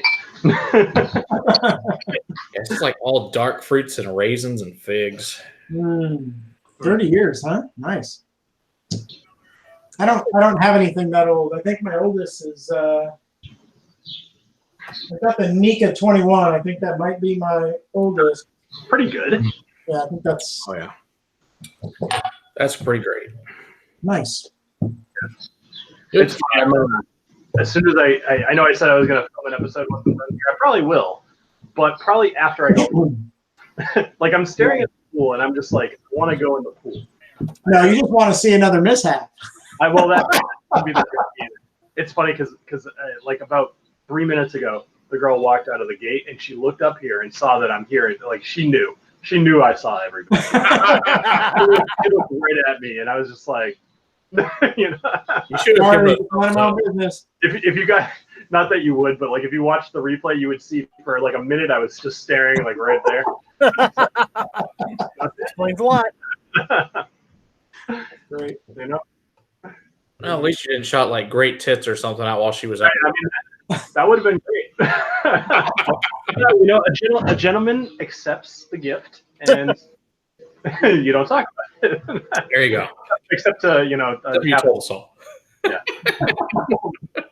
We went to Malaga, Spain when my oldest was like 7 years old. You know, so he's right in that age where they're asking like crazy all kind of questions and stuff. Yeah. And everything's topless down there. And we're at the beach and we were walking around and it wasn't too bad. And so we're going to leave. And there was literally this gal who decided to go to one of the outside showers where you kind of get the sand off and just go full nothing on. I'm just going to take a shower right there. And he just did one of those, little kid, Dad, at the top of his lungs, she has no clothes on. Does she know we can all see her? And I'm just like, whoa, what are you talking about? I'm just acting dumb and looking. Right. like, son, I got to teach you. You need to relax. you accept the gift. All of us are doing pretty good, Spencer. Yeah. Yeah. When I was younger, I went to my family. Our vacations were always cruises. That was just whenever we. Hold on a second. It's fine. It was just the bee. I wanted to make sure it wasn't going to be a problem. I figured this is pretty sweet smelling whiskey. So anyway, so we used to always go on cruises, and that was our vacation. We would save up for a couple of years, and that was what we did. So I've been to like a ton of Caribbean islands, which is probably why I've been a diver since I've been 12. I've always been on whatever. So I went to St. Bart's when I was like 14, and St. Bart's is, I'd say, one of the things it's known for is its nude beaches. And I remember having lunch on the beach. It was at like this little restaurant that was just looking over the beach. I remember my parents complaining that the price of the sliders that I got was like $30. So it must have been a really nice place. And I mean, this was probably the late 90s or so, or early 90s, whatever. So they were just people walking by naked the whole time, and they were people you actually wanted to see. They weren't like a typical nude beach where it's just like, oh God, no, don't. Like, I wouldn't want to I don't belong there. I want a beer and I want to see something naked. Oh, not that. Yes, you noticed, not that. Yeah, but I will not forget some of the best looking women I've ever seen in my life. Like I said, I think it was like 14 or so. It was a perfect age to see that kind of thing. So, yeah, good time. So yeah, hey Spencer, what's going on? Man, I keep just chugging these whiskeys. I'm seeing now what's happening in normal live streams. I just drink, and then all of a sudden it's been an hour and the live stream's over. And it's easy to do in a live stream to just keep drinking. This is a live stream, and it's been an hour. Yeah, exactly. Yeah, I mean it's easy to drink too much. Doesn't mean the hangout and stream has to be over. I'm just saying it's been an hour. I got nothing going on today. I got so tomorrow is my last day, whole day here, and I've still got 3 beers in my fridge that are all, they're the big tall cans. I have to finish all 3 of those tomorrow because I'm going to be putting the whiskey into my desk and locking it up tomorrow morning. And there's no room for the cans in there to go with the whiskey? Well, I could do that, but I've had them in the fridge, all week. I don't really want to have them get warm, and I mean, San Diego, it's going to get hot. Locking the whiskey up in your desk out there at San Diego for the next time you come out. Exactly. Yep. So he does that regularly. Anything that's been open. If it isn't open, he can pack it and bring it home. Yep. Yeah. The problem is, I mean, I can't take an open bottle on the plane. I'm worried about it. Yeah, that's true. So, and I really have no reason. I come out here every couple months. So. Yeah. Nice. Yeah, it's pretty. This time coming out for 2 weeks. It's funny because I've gone in phases where it's like, this is amazing, and I would like the first 3 days I was here, I got home from work, or I got back to the hotel from work. I went to the gym, I went for a run, I went out to dinner, had a sensible dinner, and then by now, where it's like a week and a half into it, it's like I'm drinking on camera. I'm gonna go out to dinner after this and have a burger with braised short ribs on it. like it's just debauchery, after a little bit of time. And like I said, I'm going to try to film tonight. I bet you I've got a 10% chance I actually do that. Yeah. But we'll see. I started my morning this morning with, I think I put in the Discord, like with a production issue. So at like 5 o'clock a.m. this year time, people started trying to call me, and I had the ringers off on my phones, which I got to remember to turn them on tonight. And they had been trying to call me. So first it was like, we tried to call Jim, who's one of my developers who probably could have actually fixed the problem. Tried to call Jim, he didn't pick up. Tried to call Bill, he didn't pick up. Tried to call Bill's boss, he didn't pick up. And I was just like, damn it. Like, I wish I didn't get to my boss. So my boss texts me at like 6:30, and he's like, hey, Bill, what's going on? And I happened to wake up at about 6:28. So I saw that text. I'm like, I'm on top of it. Don't worry about it. Just for all he knows, I've been up since like. To which my response would have been, "It's 6:30. I just woke up. Give me a minute." Well, I did do that in the email, or sorry, on the phone call, because I know better to put stuff like that in writing. So, because as far as Fair I'm enough. a robot who should be open, available 24 hours a day. So, I forgot I had this one. I still have a little bit left of this one, Matt. Cool. Oh, that one's good. Rothus. Was This that is a 90? Oh, 97. Nice. so good. It's like all butterscotch. Just amazing. mm. Ah, So the distillery last night, they have this. I can't even pretend to say all of the words in the whiskey, but essentially it was some sort of special stout that they ended up making the whiskey out of, and then they have a whole bunch of other stuff. Like the guy was kind of explaining how you have to word things in order to be legally compliant with whatever labeling you have to do, yeah. but still get across what it actually is. Right. And, like, not even joking, I think the name of the whiskey was like 13 words long. It was ridiculous. It was like blah blah blah stout from blah blah blah distillery made into a whiskey of American whiskey. Like it was so much. I'm so excited to edit this video because I think I'm proud. Like I laughed on video when he said. I was like, hold on. I was like, let's do that again because there's no way anybody understood what you just said. He said it so he rattled it off so fast. But we ended up filming. Blah, blah, blah. It was really actually a cool experience to film at a distillery. Like touring a distillery is easy. You just walk along, you listen, you drink stuff. It's fun. But when you have to try to take people who have never been on camera and be like, all right, let's do a thing, and you have to sound like you know what you're talking about. But like I said, the Trent was like incredible. It was the easiest possible one that I think will ever have. But when you talk about something that you know anything about, it's usually pretty easy to talk about too. So. True. Yeah, the two tours we took in Michigan, they were both good, but one they wouldn't let us film because the owner wasn't there, which is fine, no big deal. He could probably come on a live stream with us, which is cool. And then the other guy, owner was going to give the tour, but he ended up having to go to a meeting. So this other guy gave the tour, and he did an awesome tour. Thank God I got to film that one. He did a great job. And he'll come on a live with us too, which would be cool. Nice. He's sending us more whiskey, so I like that too. Yeah. So my kind of distilleries. Free whiskey. Yeah, totally. I mean, that's the way to go. If you're giving them exposure, they should be giving you whiskey. That's Exactly. Yeah. It's so fun. Like, I didn't quite. Hold on. Let's do this. All right. You ready? So check this out. So right over here. Hold on. There. I have to loosen this the other way. It's a sidewalk. So yeah. So there's like a walkway right over here. Yeah. In focus. People keep walking by there and seeing me doing what I'm doing and just staring at me because I'm like some idiot drunk talking to the camera. You know, people aren't used to this kind of thing. And talking to himself. Right? And there's a pool right there. So people keep walking in the pool and being like, who's this idiot just talking to himself on his balcony? Like it's entertaining for me at least. So I think that's good enough. Yeah. There you go. Yeah. This shit's weird. So what do you think of that 30-year? It's really, really good. That's fantastic. Yeah, I'll send some I'll send you some. Dylan some. Matt, you're one of my favorite people, Matt. What? We've met in person one time. You're one of my favorite people. I try. I'm hoping to bring you something that you've never tried while I'm out there. I just like you've sent me so much stuff, and I know you're gonna say I don't have to, but like I want to bring you something that you've never had. That would be awesome. Huge collection. You should have some stuff that you've never had. Absolutely.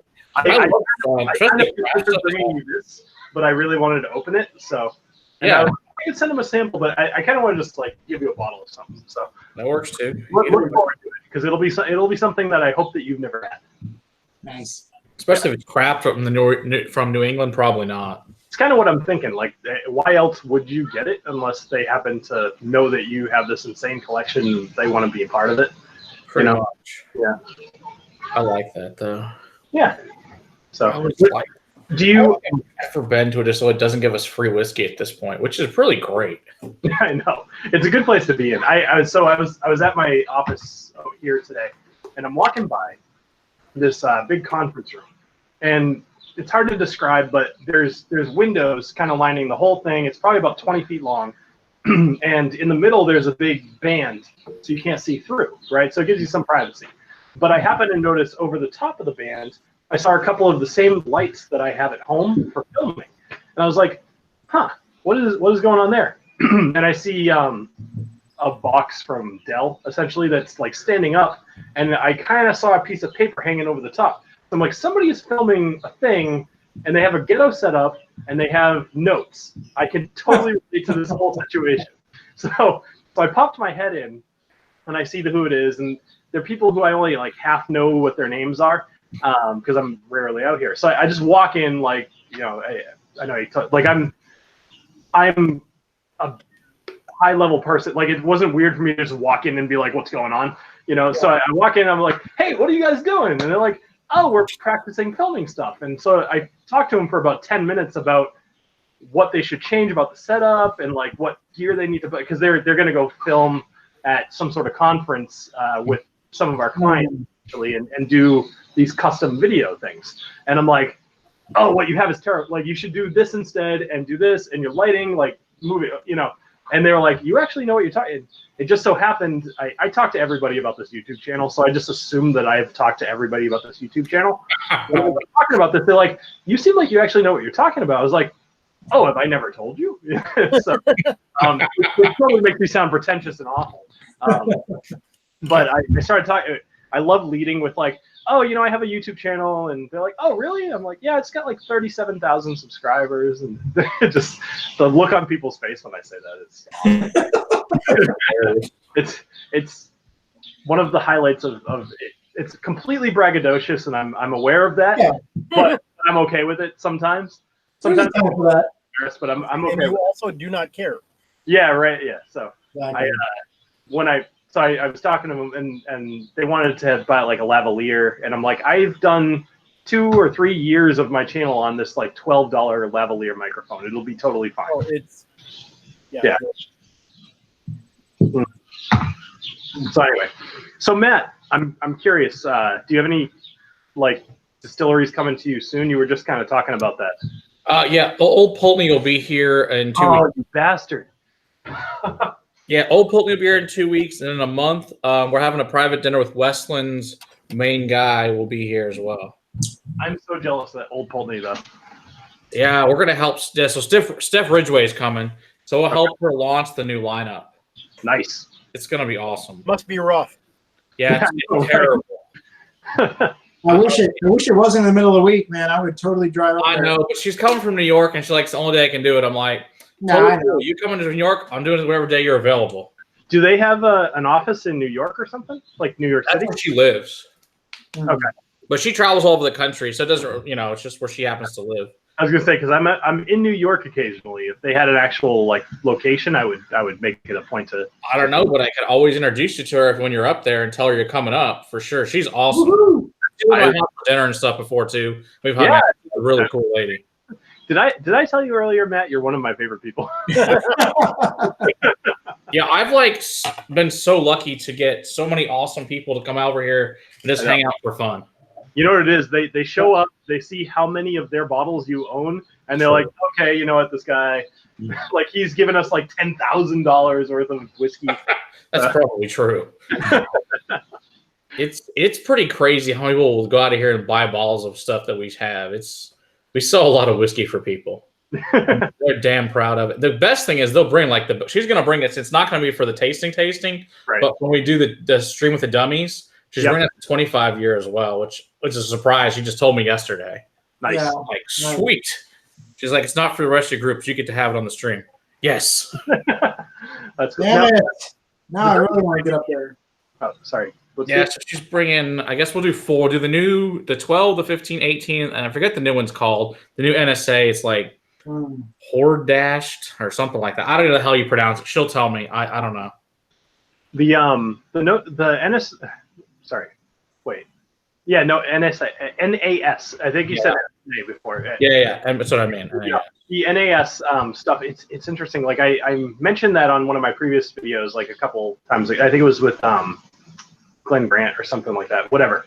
A lot of people are doing that in Scotch now, which makes sense because usually they're pretty tasty, but it's interesting. It's like really taking off right now, but they're giving them these cool names, so you don't even think about it. And Yeah. I'll be interested to see an old Pulteney no age statement. Yeah, it's replacing the Navigator.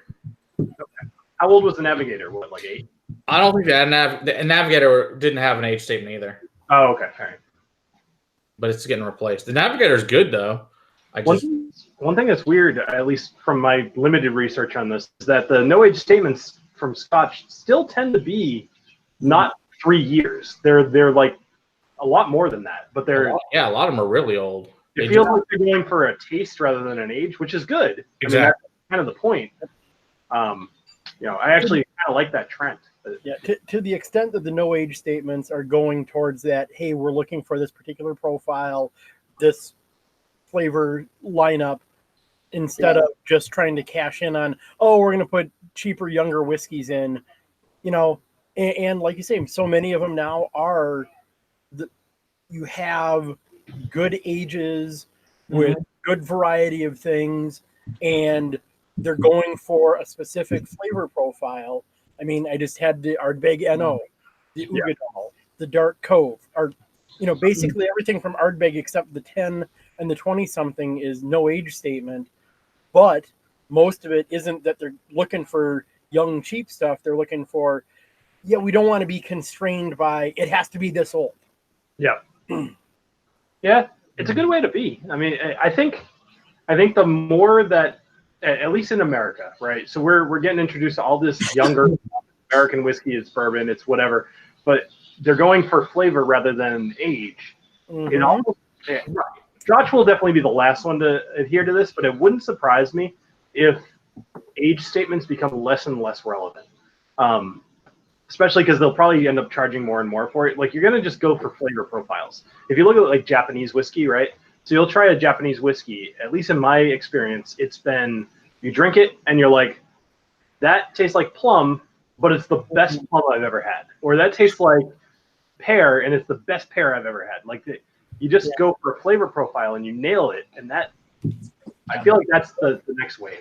Yeah, because you've got Lafroig's Lore, that's like $130. Hell, King Alexander III's $250. Yeah, and neither one of them have an age statement. King Alexander, I guess I never really realized King Alexander doesn't have an age statement. Nope. Neither does Dark. I would love to review some stuff like that. It's tough though because it's always a double-edged sword. If I want to buy something that's like $200, I could review it. And the video will get like 800 views. It'll be nothing. It'll be the people who either want to watch me or the random people who are looking that up. But if I do, like, I have a bottle of Jack Daniel's Rye at home, and I'm going to review that pretty soon. That'll get a lot of hits. That'll do 15,000 views in the first week. Like, it'll go crazy. It's such a weird thing. It's like people don't want good whiskey. They want crap whiskey that they enjoy for whatever reason. Yep, that seems to be the case, whatever reason. Who knows why? Proper 12. Yeah, so I was Craig brought up Proper 12 in the chat. I think I might have mentioned this to you guys in the Discord, but I was at a bar the other night and the guy was like raving about Proper 12, and I wanted to be like, you suck. That was funny as shit. Proper 12, like, I guess more power to him. He loves a $30 whiskey or $20 whiskey. I wish that stuff I liked was $20.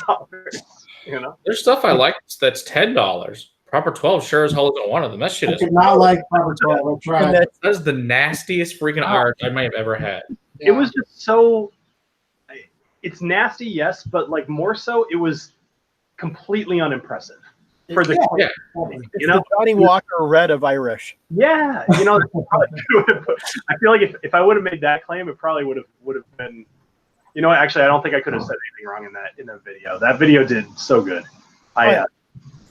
It's almost at 570,000 views. Yeah, it's funny because your video, and then the funny thing is, I had a ball that, of course, we didn't have a channel at the time, probably 2 weeks before you did, and so this guy Kelly Sparks, I'm sure you've seen that video. I'm like, okay, but then I've seen his rest of his videos are horrible. Yeah, I'm like, they get like 12 views. I'm like, what the fuck? Why do you still have a channel? a lot of the channels that chose to review that they just didn't get the timing right. I felt like I couldn't have done anything better about that. Timing was it was perfect. Yeah, it was Monday when I contacted Proper 12 and I said, send me a bottle like as soon as you can. And they overnighted it to me. I had it Tuesday. I recorded Wow. Tuesday. I released it on Monday. Yeah. And I would challenge anybody to find a video that was more fair. Great. Like, just trash it, you know. And that I felt like was the biggest plus to that video. And I know that from the comments, you know. People are like, I liked your honest review. I won't buy it, but I like that you didn't just trash it. Like, Yeah, not even that's probably one of the comments, you know. It was The thing that I thought when I sampled it is that it had some serious promise, but it needs a little bit more time to calm down. totally, and that was almost exactly what I said. You know, I was like, this would be better if it aged a few more years. Mhm. It doesn't need to be 8 or 10 or 12 years. 4 or 5 will probably be sufficient. Yeah, and it was to get it 3. where you really want it to be, and still be something that they're turning around fast enough that it meets what they're looking for. If I had to guess, I would say that Bushmills probably didn't recommend them to release it yet, but they did it for the fight, Right. which is also hilarious because he got his ass totally beat. Which is even funnier. It really is. I would bet money you're correct on that, because Bushmills knows better. Yeah. What was funny though is like, so like he was getting his ass beat. I really wish the framing was better, because if he would have been, I don't know how many of you saw the video, but like he was basically in the corner just getting beaten on. One corner over was his proper 12 advertisement, and I love that. Awesome.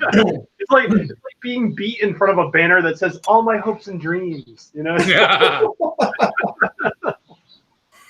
Stop making me laugh when I'm sipping on cask strength whiskey.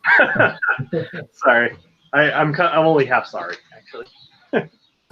Or not even that much. One thing that was cool about San Diego whiskey too is that they all of them were 55%, which I commended them for doing. I was like, because I've learned a lot dealing with a lot of these like craft distilleries, and so many of them you can tell. It's like, all right, your MGP, that's fine, it's forgivable. It's not great, but it's forgivable.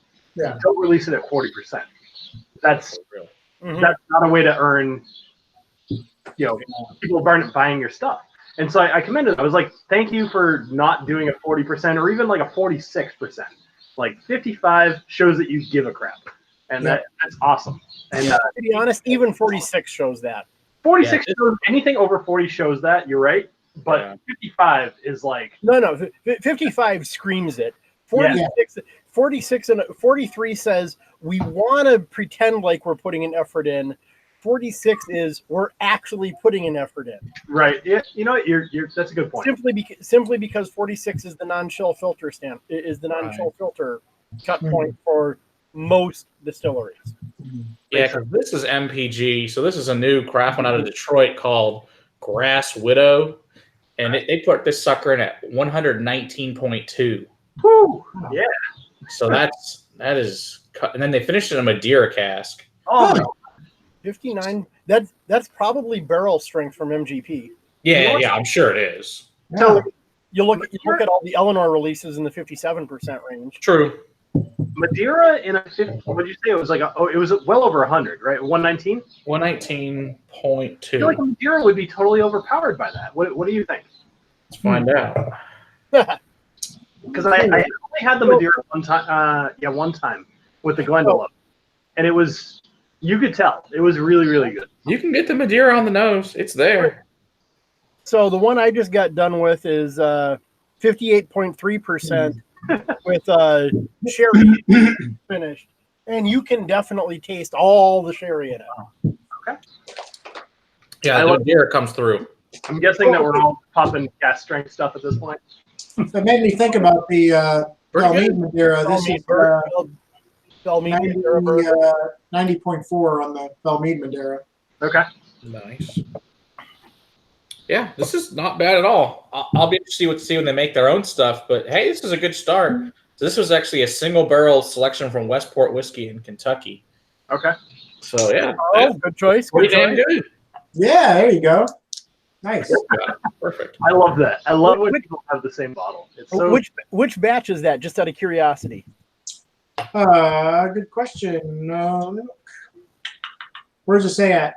On the left side, batch number 1, number 583. batch number one. What? 1. Interesting. Damn. That's old.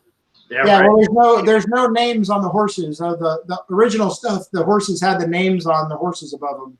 Huh. So this was right after they changed it. So it's new batch number 1, not old batch number 1. I like that Carl is just like, low key. Oh, no big deal, just batch 1. It's I don't know. No, the reason I ask is that mine doesn't have horse names on it. Right, mine doesn't either. Batch 18-03. Oh my gosh. Huh. So I just realized on this bottle, so this must be their regular label. They scratched out with a pen and wrote in the new ABV on it and proof. awesome. I think that's probably slightly See that illegal. shit, but that's hilarious. Yeah. Actually, I don't know that the ABV needs funny as part hell. of the label approval. Yeah, I'm pretty sure this doesn't go with label approval, but they sure as hell did it. That's Wow. funny Oh, as no, I shit. know. Because That's awesome. That's great. Oh, I love if you have a bottle of Andalusia nearby, take a look at that. Andalusia. They'll say 100 on them. Oh, do they do all theirs at 100? Yeah. At least all the ones I got. Maybe some of the private ones, maybe not. But all Yeah, the ones, there it says, it's right on their label, 50%. they're all 50. If you can see it down the bottom there. Yeah. You're right, 50% alcohol straight on the label. Okay, get your True Blue cask strength or Rumble cask reserve. Ooh, I might They actually. write that in, but they didn't scratch out the original proof. Oh yeah. Everything's fine. My point is that the actual ABV, I don't think is part of the label approval. Oh, well, you say that except for when Westland brought in Garyana 3.1 last year, they had asked for 112, and I guess it got 110, and it came in at 112, and they said, nope, you have to redo the labels. Oh, really? Yep. Huh. You have to come in within within 0.3 either direction. Otherwise, the label is no longer valid. Well, what happens when you get the labels that never actually have a number on the label other than what's handwritten? I don't know. There must be different rules for handwritten ones because they're single cask or they're barrel proofs. There must be different rules. Whereas like pre-done label, there has to be. Otherwise, because you see them all the time, like you said, with written ones in it. I just never seen them where they crossed out the original one and put something else in its place. This clearly means they never made a special label.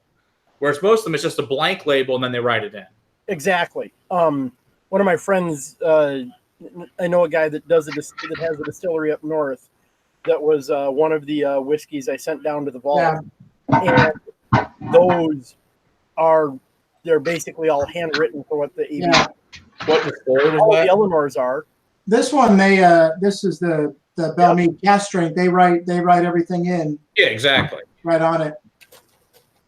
So I just because you guys are talking about it, I figured I would go grab these guys. So these are the 3 samples I brought with me. These are all. Oh, balcony. Very nice. Baby, So I got the baby Balcones bottles? Yeah, I they love those baby Balcones bottles. Okay, have them here now. they love sell those in Texas? Yes. They sent I'm them. gonna have to load up They on those. do. I love them. Oh, do Yeah, they sell these little guys? They sure Oh, did. yeah. Oh, that's cool. They Yeah, sent I me got some. they gave me and like a couple of glasses. So I got the baby blue, the Texas single malt, Yeah. and the Texas rye. Very Rye, cool. I'm actually like psyched to try. Yeah. Does Total Wine or Specs stock those? They do. Yeah, I got mine at Specs. I actually prefer And buying them. or in will these- I will this win. one specifically in the little bottles because it's I just love that you had that so readily available that you were able to grab it like as I was talking about it. just sitting there. You guys are all incredible to me. Like you all have just so much whiskey that I wish I would have. Most of my stuff is just buried in this bar. I probably got like 70 bottles. Like not even joking, like that many bottles. And I have to play Tetris to get them to fit. I get that completely. Yeah, but you've got 15 freaking thousand bottles, man. Yeah, but I still have to play Tetris. My problem now is, like the bar is completely Tetris, but then all the other two are just boxes and boxes of whiskey. Yeah. Yeah. You know exactly where it's at because I mean I've been there and you're like, oh wait, it's over here. Let me jump in the closet and this and that and it's But in it's this. still a pain in the ass. No, I know. At least you remember where stuff's at. True. Until I move shit, then I'm screwed. I'm like, I don't know where it went. See, your collection would be the end of me though, Matt, because there's that part of my brain that likes to organize shit, and it just things aren't perfectly organized. It just tingles. It was, and that's how I was for a long time. Then it just got so big, I'm like, oh fuck it. So I know I've talked about this a couple times, and you guys probably can't quite relate, but like my other love is video games, right? So I collect video games as well, and I've probably got like 600 or 700 different video games for all different systems. And I was collecting them for quite a while. I have so many games I will never play because I just bought them as part of a lot of something. Right. Sure. And I've got 2 bookshelves in the basement. And the funny thing is, when you see it in person, people look at it and they're like, "Oh, I know that. Like it's a nostalgia trip for them. For me, it's like that's totally like that should be alphabetical, and that doesn't have a case, so that should be over here. You know, like it's a whole different thing for me." But that's how I am with movies. All my movies are alphabetized, and I've got like 5,000 or 6,000 movies. So, yeah, that was my other problem with whiskey. Is whiskey and movies, and I have ridiculous amounts of both. Yeah, I probably have like 1,000 unopened movies, which who the fuck knows will never get watched. Right. Maybe never. The good news is Netflix is saving from spending lots of money on movies anymore. And my sister-in-law has a Chinese hookup, so we get cargo crates of DVDs and Blu-rays now. That's pretty. You get those DVDs that have like 8 movies on them. Do what? Those DVDs that have like 8 movies on them. No. These are all the legitimate ones. Like, you know how Disney has a vault? There's no vault in China. You can get any movie you need in China. That's great. You need a movie? You just tell my sister-in-law, it shows up. It's great.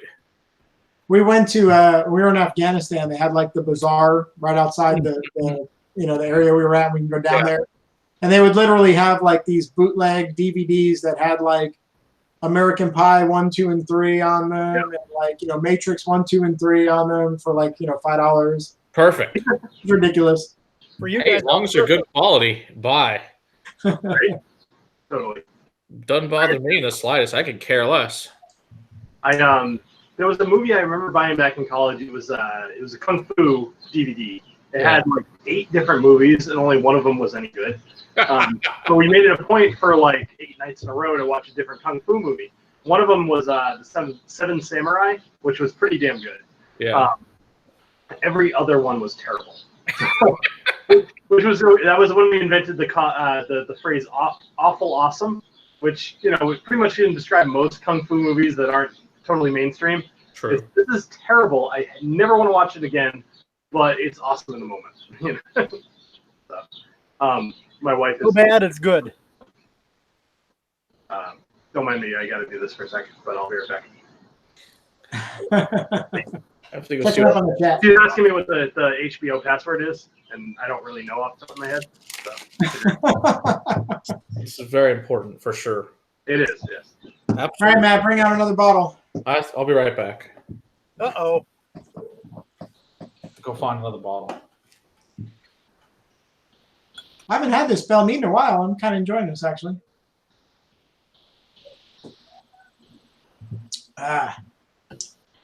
What to pour next? I don't know. Matt got me a bottle of Hibiki. I got to go up there and pick it up. I'm excited for that. Hard to find around here. Did Matt get me Mirador that I will be picking up in October finally? Mirador? I think maybe. It's good. Have you had it yet? Nope. It is really good. I mean, surprisingly good to where I can see why it's really hard to get.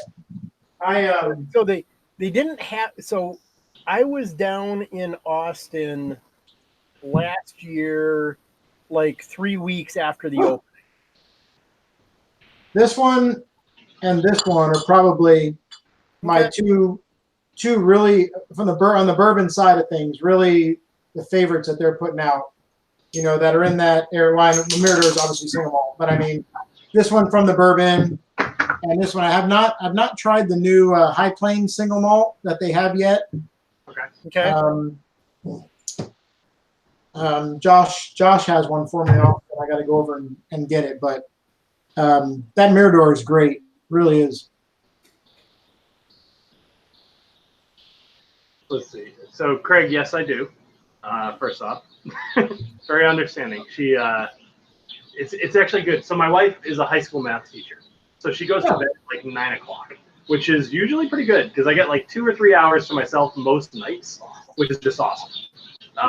Usually, I got to visit. Awesome. Oh, that's a cute dog. What kind of dog is that?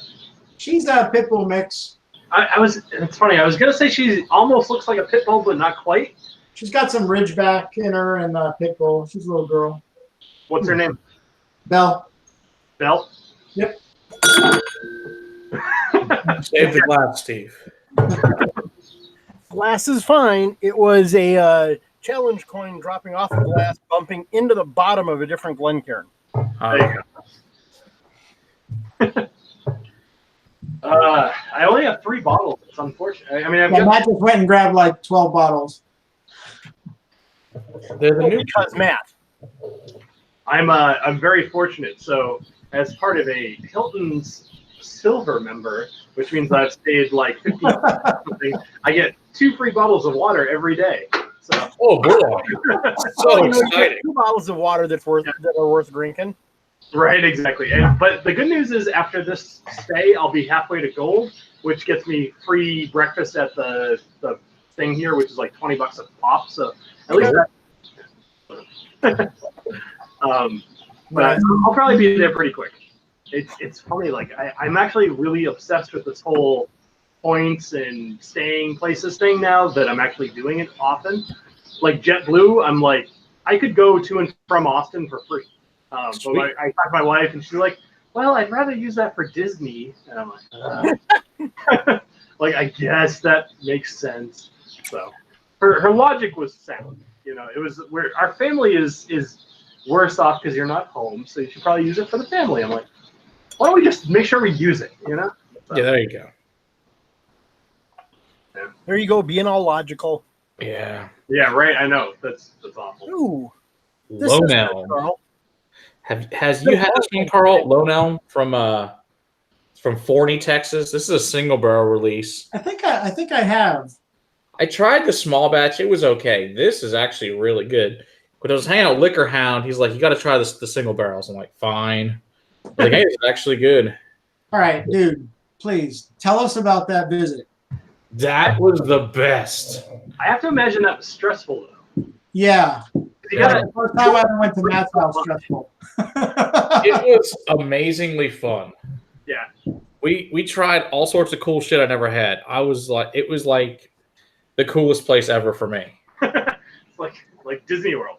Yeah, like Disney World. It's like all the shit I don't have that's like old, Liquor Hound has. Yeah.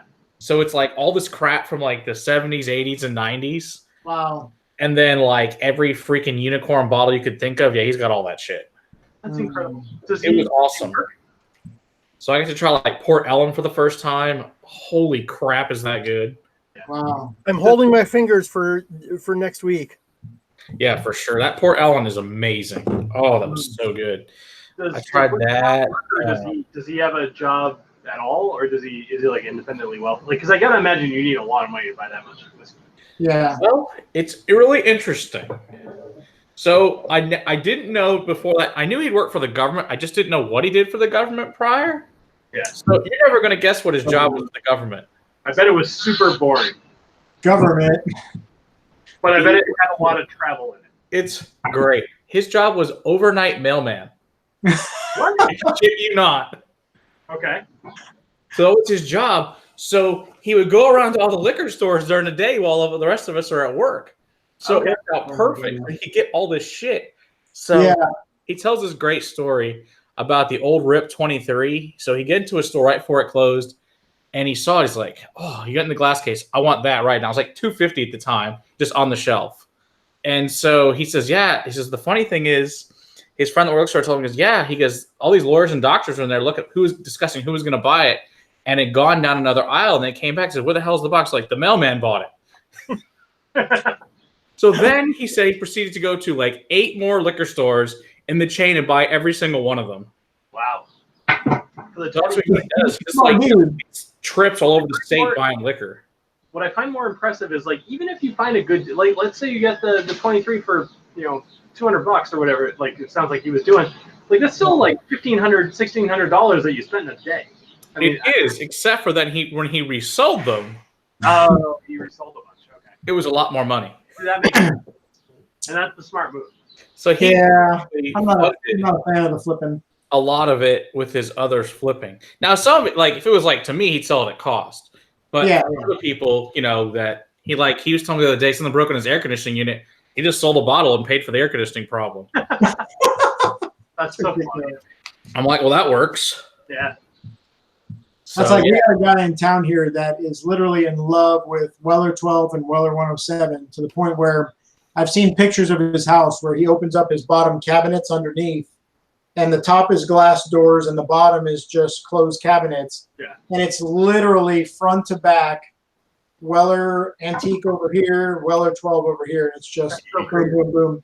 He'll trade anything you have, anything he has, he'll trade for another bottle of Weller 12-107. He's almost like a prepper for it. That's insane. It's not that good. Dan from the Discord, him and I met up for a drink one time, and he brought me a bottle of Old Weller 107, but it was a store pick. And I did the review of it and everything, and I mean it's really good, but I still have the bottle. I haven't finished it. The problem is it never occurs to me to drink that as my first dram of the night. Yeah, exactly. When I think about drinking it, I'm like, this is good. I probably shouldn't have this as my fourth dram of the night. Probably not. So, exactly. Yeah. I'm that way with Bookers. I won't start. You're not going to start off with Bookers. What are you talking about? I don't understand. Start off light, then get the Bookers. You know what made me realize last night when I was visiting those people. So Maria, the wife, I was talking to her about high proof alcohol, and she was like, "Oh, have you tried the Teresa's batch?" And I was like, "Yeah." Just trying to she was going to say it was good or not. I had it a couple of times last week. It was terrible, right? And I was like, "Oh my god, it was!" I was like, "You're awesome!" Like, and then she proceeded to tell me that her first whiskey ever was peated whiskey, and that she loved it. And I'm just like, "All right, you were built for this job. This is good. You're in the right place." Yeah. Yeah. Teresa's batch is not awful. It's not awful. It is not up to the standards that that Jim Beam has set for Booker. Exactly. Well, that's it. I mean, they got us trained into a vein of what to expect from them. Yeah. Like for $2 books, for a little bit less than they're asking for, but certainly not what anybody who knows Bookers is expecting to get. Yeah, agreed. Yeah, I think that's kind of it. I'm paying $80 for a bourbon. It should be awesome in any way possible. Like I'm okay with Bookers. It can taste like anything under the sun as long as it's good. And Teresa's was not good, or I should say great. It wasn't great. Teresa's batch is a really good bourbon, but it's not Booker's. That's awesome. What do you got? This is what's the single barrel? All right. Russell Single? Yeah. Store pick one or just a regular single barrel? It's regular. Cool. Yeah, I got the very old Barton 90 proof that's Kentucky only now. Oh, nice. It's okay. I'm disappointed. Oh well. Who cares? I can sell it. It's Kentucky only. Yeah. I've been meaning to do Russell's. I haven't touched it at all yet. Russell's, if I remember correctly, it's wild turkey, right? Yeah. Yeah. Okay. It's good. I think this is probably one of my favorites. I mean, you can see how much I got left. I drink this one probably every day. I mean, this is so good. What's the code on that one? If you can read it on the back. Oh God. What is that? Tiny lasers. Yeah, that's what I'm saying. I got bad eyes. Then you're probably shit out of luck then. Yeah. Oh. Yeah, I can't read it. Oh well. But yeah, so I tried Old Blowhard finally, the 26 year from the Orphan Barrel series. Mm-hmm. Great. Whoa. Old Blowhard? I know, right? Is that along the lines of, is that like the follow-on to Rhetoric, or? It's before Rhetoric. I think so. It's 26 year. It was pretty. It wasn't like crazy. It was oaky, but not like it just wasn't great. And people pay like $600 for it. Were like, yeah, this isn't very good. But you know, good news. He only paid retail like $140 for it, so he's like, yeah, not great. Not great. Loss. Yeah, we tried the 10-year Weller that was from the 90s was awesome though.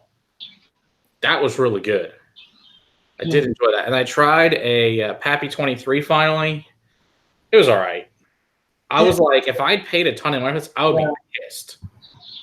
I honestly feel like after 12, the 20 I had was really good. Yeah. That 23, I was like, eh. Yeah.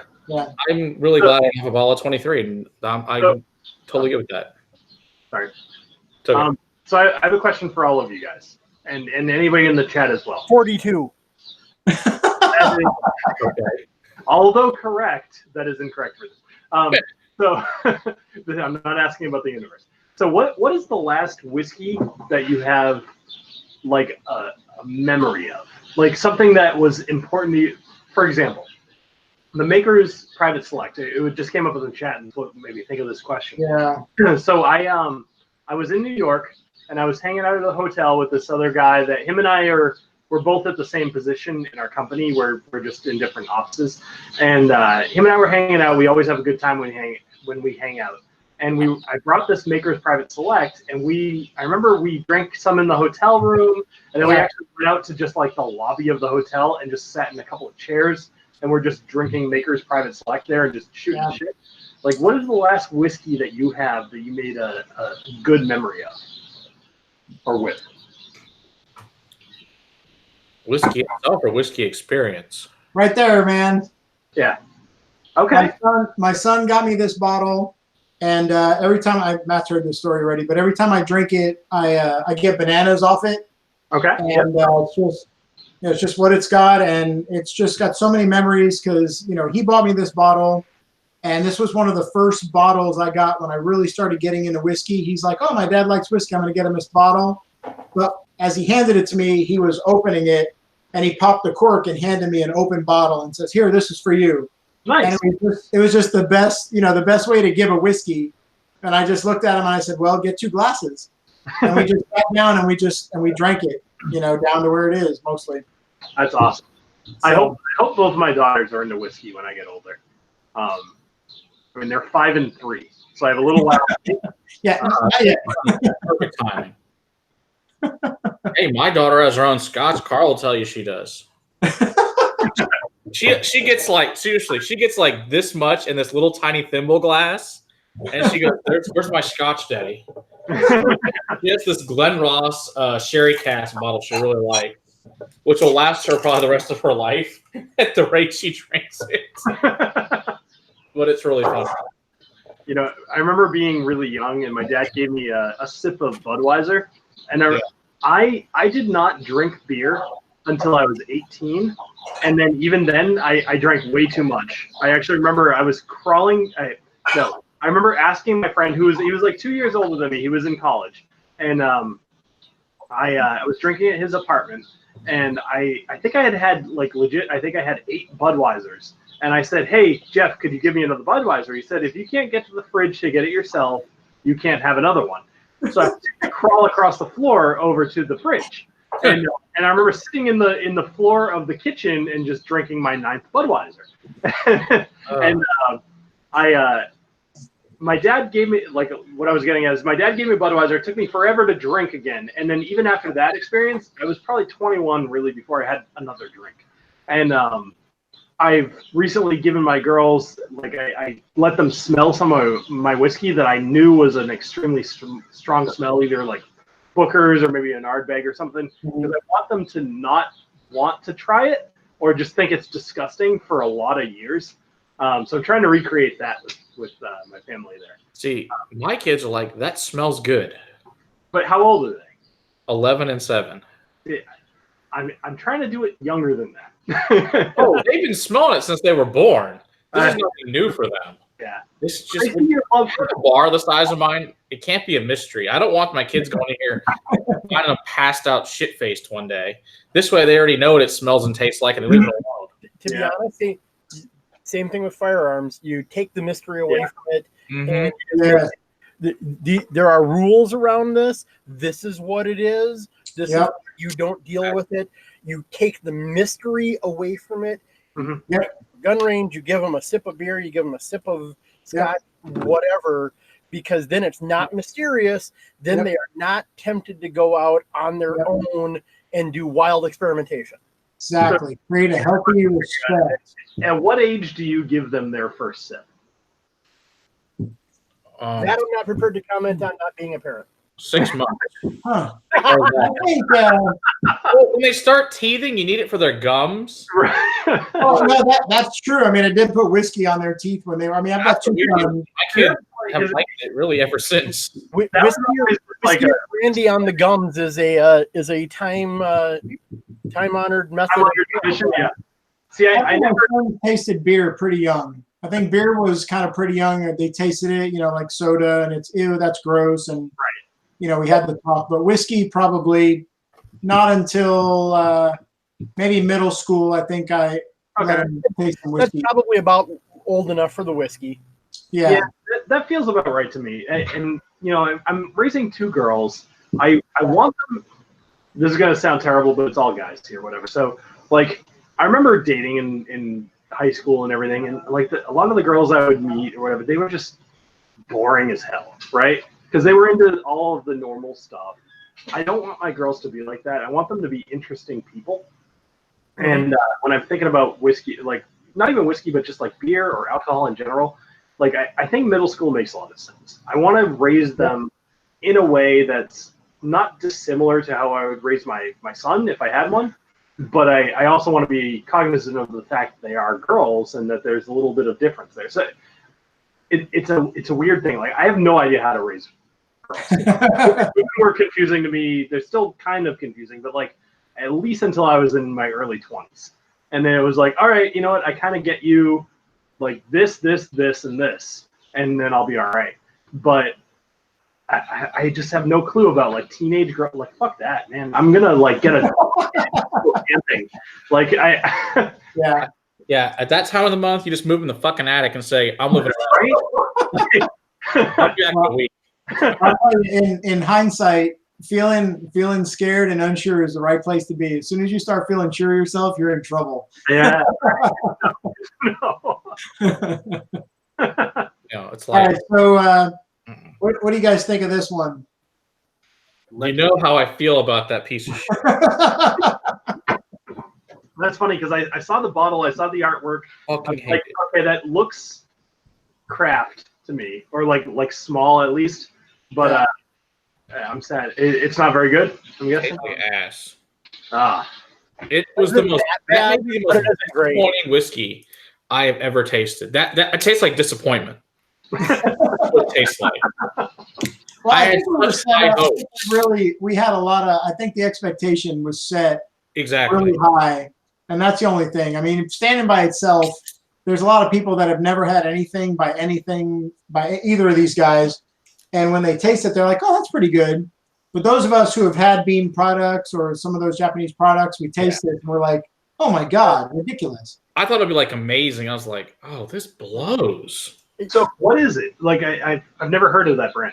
It's I got to look at it because I forget his name. Shinji Fuyoko, who's the Japanese blender, and then Fred No got together, and they made a blend. So I think you see their names are on the sides where they both kind of got involved, and this is what they did. But it's kind of got that I don't know, Matt. How do you say it? Kind of that flatness and softness that an unheated Japanese got a funk on it, like a bad funk.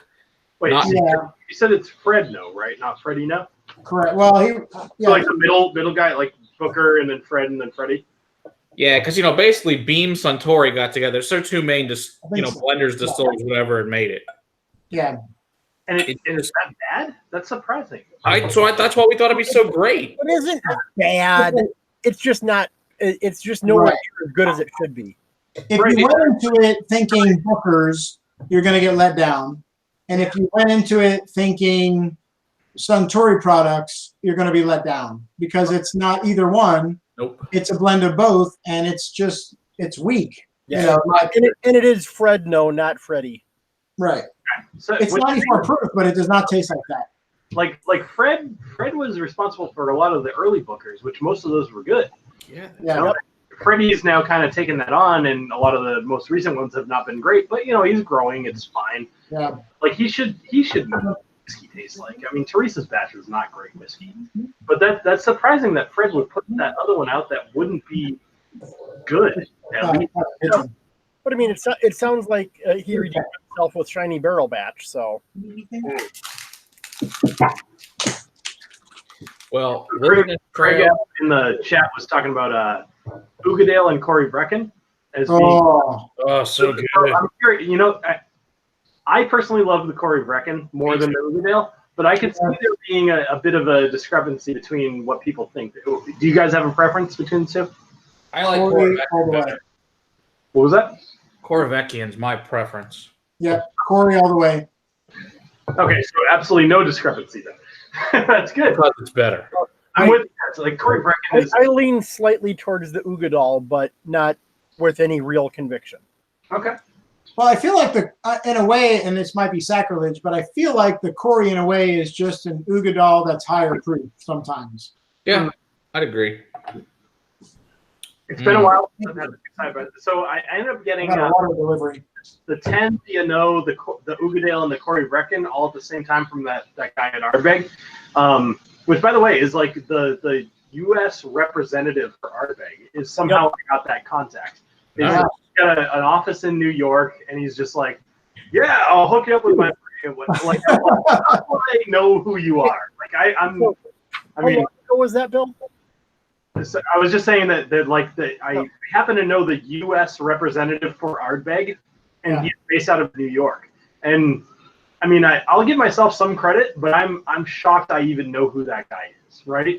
And so the new rep or the old rep? I think his name was either Steve or Sean, maybe. What was the old rep's name? Because the old rep was Dan, who was also for Glenmorangie. Yep. Huh. Yeah, actually, maybe that was the guy. Is he not the guy anymore? Something or other. Let me look. His number should be in your phone. It's in my contacts actually. So that'll tell you what his name is then. Hold on. I'll just look up Ardbeg. Yeah, just pick them up. So I'm excited. I'm hoping it's the same guy because I'll be sad if it's not him anymore because then I'll know I have no contact. Oh, that would suck. That would suck. See, what you find is you find good friends that are certain brand ambassadors and endorse you to more brand ambassadors. Right. That makes sense. It works out really well, I find. And then you become really good friends with all those people, and they bring you freaking awesome whiskey for free. They're like, oh, you don't have that in your collection? Here you go. That's how I got Pete Week from Westland. So Justin, who's the local rep, he's like, you don't have it, here it is. They'll bring in all the Octomores. Anything I want from Bruichladdich Westland, I get first dibs on. So works out really nice. I do not have any Octomore. Other than the samples you gave me, Matt. Thank you. Yes. But I need to get my hands on at least one bottle. I think you gave me. Just let me know what you want. We can get them. The problem I don't have anything, so it'd be just nice to have one of those. I mean, each one of those is just it's like you've got Pete, and then you've got all this space, and then you've got Octomore up here. So any one of them, and they start, way up there. So they're all damn good. They are. But I will say, these Wilderness Trails from Kentucky, these are really good. So they got a new rye as the thing. Because the first one originally I had was a wheated. This is a rye. Sourced. And then do what? Distilled or sourced?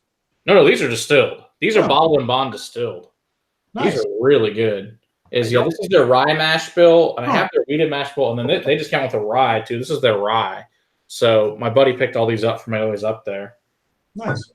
So I like that. Plus, he got some more Heaven Hill 6-year and some JTS Brown bottle and bond and some more JD Dan bottle and bond. So JW. So good stuff. That's $10 and you can't go wrong with it. Wow. And it's really good. I cannot for the life of me find this guy. Maybe I'd never saved him in my contacts. I'm not sure. I looked all through my email. I looked for Ardbeg. I looked for everything, and I can't find. Maybe I'm making shit up. I don't know. But he lied to you. He just sent you free bottles. Right. Oh well. Darn. At least enough versions for me to care too much, but like I kind of do. Like that's funny. Half the fun is knowing people. Is that you guys? With the beat? Turn the damn alarm off. No, it's my wife. Oh, okay. I thought it was Matt. He's the one that's always beeping. So the problem is she usually comes home from shit at night, and then we're on streams, and then it makes noise. Oh, okay. See, it's funny. My current wife, my only wife, my Massachusetts wife, as opposed to my San Diego. There you go. These wives that don't know about each other. She I remember one of my previous girlfriends, I had the Imperial March from Star Wars as her ringtone, which probably should have told me that I probably should have broken up with her. Probably true. My actual life, I never did anything like that for. I did put. Have any of you guys ever played Ocarina of Time from Legend of Zelda? Hell yeah, Legend of Zelda is the best thing we ever made. So Navi, the hey, listen, right? So I put that as for a while. I feel like we should be putting a Power Glove on right now. I'm just saying. So because you guys are the patrons, I have every intent of bringing the Power Glove to the La Quinta thing, and I'm going to show up with it. It's going to be every bit as awesome as I hope it will be. It will be. Yeah. Awesome. My only thing is the La Quinta lobby going to have like 200 people in it? That's my only concern. I'm really worried because we're actually getting organized and we're planning it. And last time ad hoc, there was about 50 people in there, which doesn't sound like a lot, but it was a lot. It started with 10 people in there. That could be bad. It was 10 originally in that group, and then it ended up like 60. I remember towards the end of that first night, or actually, I think it was the second night. It was the night after the event. Okay. I was there. It was actually, Matt, when you and I first met each other. I hung out till like 1 or 2 or maybe even 3 in the morning, and at that point there were only like 10 people left. And I remember sitting at a table with like 3 of the other guys, and we had somehow there was a pizza. I have no idea who ordered it. and I remember sitting there just being like, God damn it, I really want a piece of pizza, but I didn't pay for this. I'm not going to take a piece of pizza. And we were talking about it. There was one piece left. And 3 gentlemen all discussing it. And we were like, I would really like that piece of pizza. Oh, well, I would also like that piece of pizza. Well, what should we do here? And then somebody was just like, well, I'm not going to have the piece of pizza because I've had a couple pieces, and you guys should probably. Oh well, I'm not going to have it, and so I just reached for. I'm like, I'm having the piece of pizza. Like, we've all debated this longer than any piece of pizza is worth, and I just start eating. The guy to my left, I forget his name. He looked at me like I was a piece of shit, and I'm like, I'm fucking eating the pizza. I didn't pay for this. I'm eating it. It's fine. So, like you don't talk about a single piece of pizza for like 5 minutes without somebody grabbing it. That's just unacceptable. So, wow, it's still. I'm surprised more people haven't shown up. Like I advertised this to 59 people, and we've only got like 10 people. Well, Jason, Jason was live tonight too. Is he still going though? I don't know if he's still going. I was in the chat looking at his while we were talking to you guys. I don't know if he still is or not. Well, let's see. I switched over to the chat in here. Let's see. Yeah. He's done? Okay. Yeah. I don't know. Maybe they'll get hammered over there. So good time either. Bill, is the VIP channel in Discord, is all the Patreon are in that, or? Everybody that is in that chat should be, everybody in VIP at some point has paid for Patreon, so we could totally advertise it there. Is there I don't remember in Discord, is there like an at everyone like on Slack where you can kind of send the notification kind of thing? Yep. But what you can do instead is do like, I think you can do at VIP. I'll take care of it. Because my 20-year-old explains Discord to me. It's kind of embarrassing. I do everything else, but Discord's been the little misnomer to me. The one problem with Discord is that it's built for gamers, but it's the only game in town for something like this too. And I don't mind it because it's good, but it's I can't do two things at once at this point. My son is he's a Twitch streamer, and so we share the bandwidth here and we coordinate our streams. Right. I remember you talking about that. It's good actually. So he got banned. He got a lifetime ban on Rainbow Six tonight because he did a hack of some sort and they banned him. Bummer. So he says, "Well, I'll just go to one of my other usernames." I'm like, "Oh God, whatever." There you go. I mean, it really is easy to get around, but that's unfortunate though, because I'm sure he had plenty of stuff on that account and everything. He really did, and I'm sure he's going to disappear for 3 days, and I won't see him, so you can get it all back. That's funny. If you're still here, come join us. There you go. Cool. There you go. I like that. Nice. Yeah. All right. I gotta take a leak. I'll be right back. And then more whiskey. Right on. So Matt, I think I'm gonna try to come up there, man. Okay. I may have to just do let's just keep in touch about Monday, what time you get off and all that stuff, and I'll try to get up there, and then if you don't mind me crashing, I'll hang out for the old Pulteney party. Okay, because the party's Tuesday. That's what I meant. I meant I'll get off on Tuesday. I'll get off on Tuesday and come up, and then I'll take Wednesday off. Wait, is it Tuesday? It's Tuesday. All right, I'm off then a day.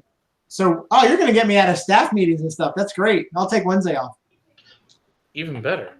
Because I'll be hungover and be no good to anybody. That's funny. Too funny. That's pretty funny. Oh, man. And Travis is going to be down here for work, so he actually may be here too, which is pretty cool. The guy, one of the Iowans. Travis Waller. Oh, yeah, I think I knew. He sent us a shitload of whiskey. He sent us all this Iowa Cedar Ridge and some Catskill and stuff. Oh, my God. Yeah, he sent us like a whole freaking giant. Like, he said he was going to send me some stuff. I figured he'd send me like some sample vials. No, he sent us full bottles. Wow. Crazy how much whiskey. I don't know how much that ship cost. It cost him a lot of money. He sent us a lot of whiskey. Wow. Hello. Yes. So yeah, I haven't done anything with thinking about what I want to bring for October yet. I'll probably definitely bring some Texas whiskey that we can taste. I have a feeling, Matt, you'll take care of the Scotch department. Still been looking like a madman for the Signatory Imperial. Can't find it anywhere. Yeah, I've still. Yeah, that's the one that next time I go to Liquor Hound's house, he says, "Yeah, let me try the Imperial, Rosebank, St. Magdalene, and Lady Burn." Bunch of closed distilleries. He's like, "Yeah, I'm gonna save all. He's let me try all those next time," which I'm really excited to try. I have like 5 people looking for the Imperial. Imperial's the one I really, really want to try. Like, Tuttle was gonna get me a bottle. This was probably like a year ago. And he went over there, and they were out by the time he got there, unfortunately. But that's life. Wow. I just want to try it. So I'll be glad to try it at his house. That'll be cool. I hear you. So, man, I wish I had access to my full whiskey collection at the moment, because I don't really know which one of these I want. None of them I'm overly excited, because I've probably had at least 2 or 3 of each one of the things I've had here. What do you feel like right now, Bill? If you could reach back into your collection, what would you grab off the shelf? Good question. At this point in the night, because subtlety is gone, I feel like everything 80% is gone. I mean, 80 ABV is gone. Wait, I had it right at first. 80 proof is gone. I said 80% at first. Definitely not filming an episode tonight. Seems a good bet. Why not? That'd be fun. I might go for the Nika from the barrel at the moment because for whatever reason I feel like I want that one. Nice. And then if not that, I have a decent amount of Ardbegs that I would love to just kind of like I don't want to kill them, but it's good to get rid of the bottles because, like I said, I have a limited amount of space. Yeah. So there was a time where I was giving away bottles. Like I was actually, oddly enough, it was around December time. People were calling me Whiskey Claus because I was bringing in whiskey, almost every day to just give away to some of the support people at my office. Right. I'm like, these people are making like $35,000 a year. I'm like, you need like the Fireball that I bought. I gave that to the support and they were excited to get it. I'm like, okay, here, take it. Like, if you're excited about Fireball, then you probably need this more than I do. Nice. I thought about doing this year. I think our shop is literally only like 30 people. Okay. And I pretty much, as I visualize each person of the ones that drink, I pretty much know what every single one of them drink at this point. So I was thinking about doing something similar. Yeah. Actually, thinking about it, I bet I could pick out a specific whiskey for each one of them, except for two that I know would not drink whiskey at all. I bet I could sell them on like a space side. So, who's this for? Is there anything that you guys would introduce a new whiskey person to other than a space side if you wanted to get them past like Jack Daniels or like White Label Jim Beam or something? Something light, I guess. I mean, I've given out an Oban before as a really super light Scotch. Like a 14, open 14? Yeah. Bunnahabhain always seems to work. I give out Bunnahabhain and everybody loves it. Yeah, it seems to work pretty well. My dad was at a bar one time, and he was. My parents are funny, so obviously, I mean, I like to talk to people, and that's all fine, whatever. But you wouldn't believe it, but for a good portion of my life, like I actually even now, I'd rather just be like shut out, But my parents are very outgoing, and they'll go to bars, they'll talk to people, and they'll just make conversation, whatever. My dad was drinking one time at a bar, and he orders an Oban 14, and guy next to him was like, "Oh, you ordered the Oban," and my dad's like, "Yeah, it's something I like to order, whatever." He's like, "I'm from there," and he has a Scottish accent. I'm not going to pretend to do it.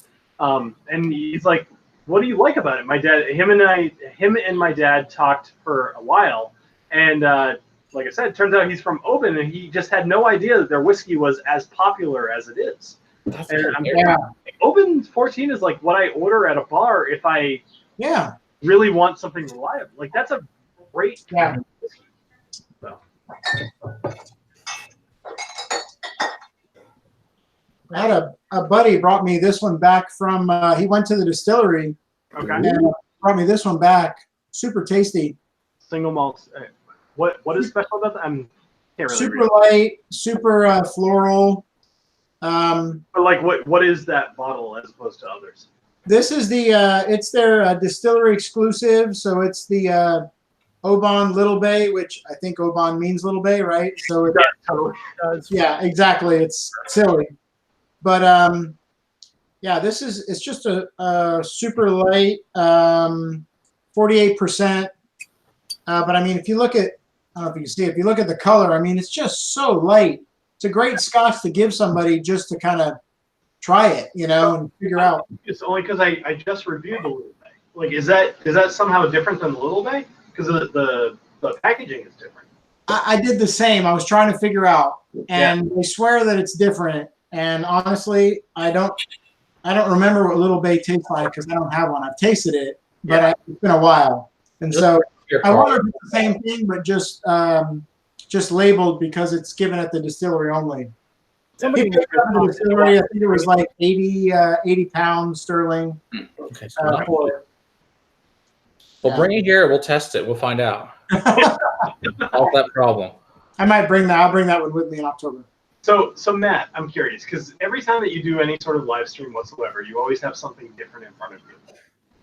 What I gotta imagine that you drink whiskey almost every night, right? Pretty much.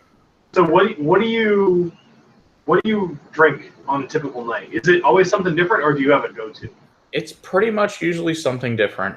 The only things I ever say that are go-tos is Balcones and Iron Root. Other than that, Yeah. a lot of Iron Root, good, huh? Yeah. a lot of Balcones and Iron Root. I haven't had as much Balcones as I have Iron Root because Balcones hasn't sent me anything. I only have these 3 little guys, which I'll be opening tomorrow night. But I'll do them tomorrow night. Awesome. That's surprising. I guess it's not entirely surprising because I'm kind of the same way at home, but I always target a bottle that I want to empty, and I'll drink it for like a week, and it'll be gone, and then I'll get rid of it from my bar. But I almost never empty a bottle. Like, it almost never happens. Yeah. The only time we ever empty bottles are ones at the rep spring for a tasting. Yeah.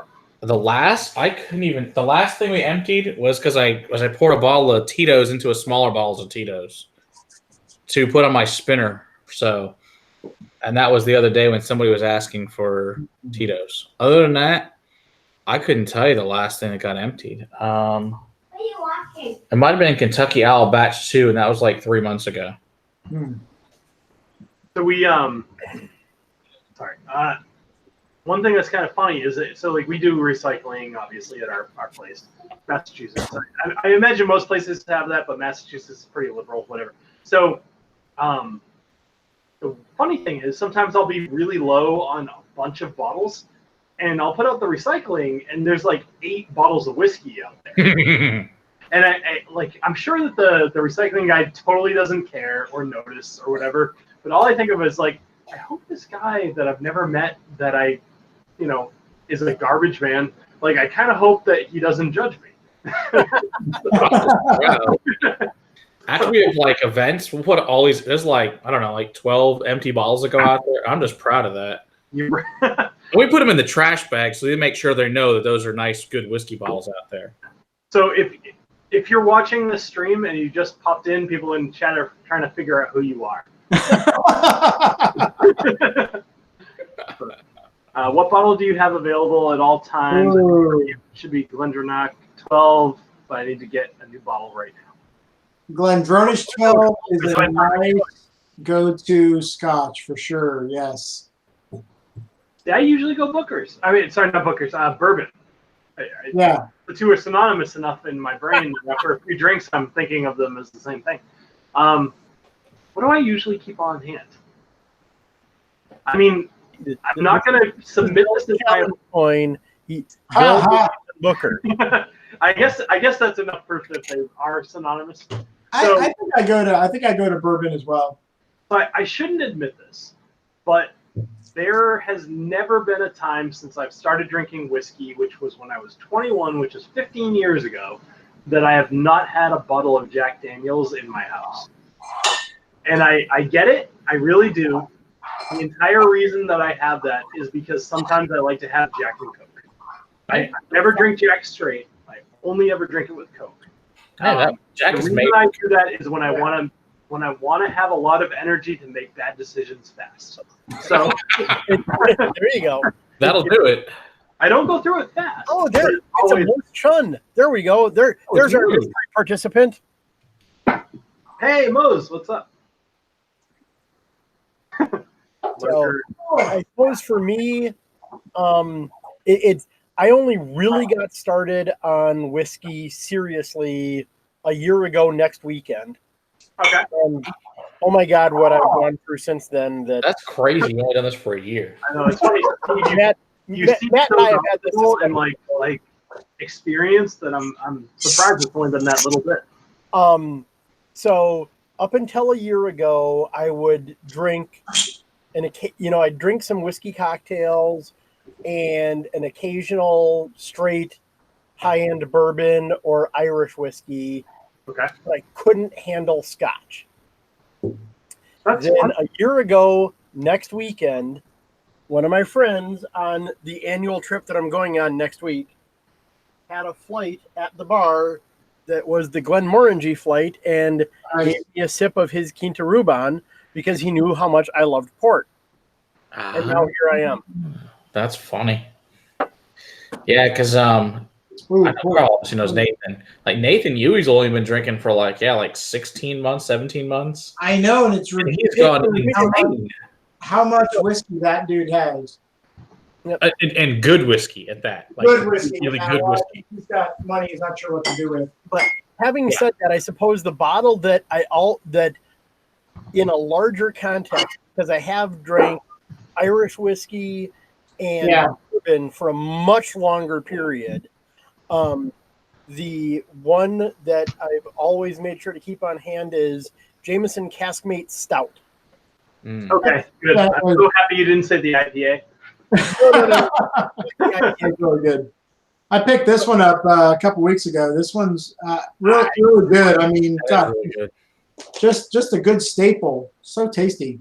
So I was in Ireland just over 4 years ago, and that was right when and I did the Jameson tour at the time, as you know. Yep. Yeah, that's cool. Hand bottled, distillery only. Nice.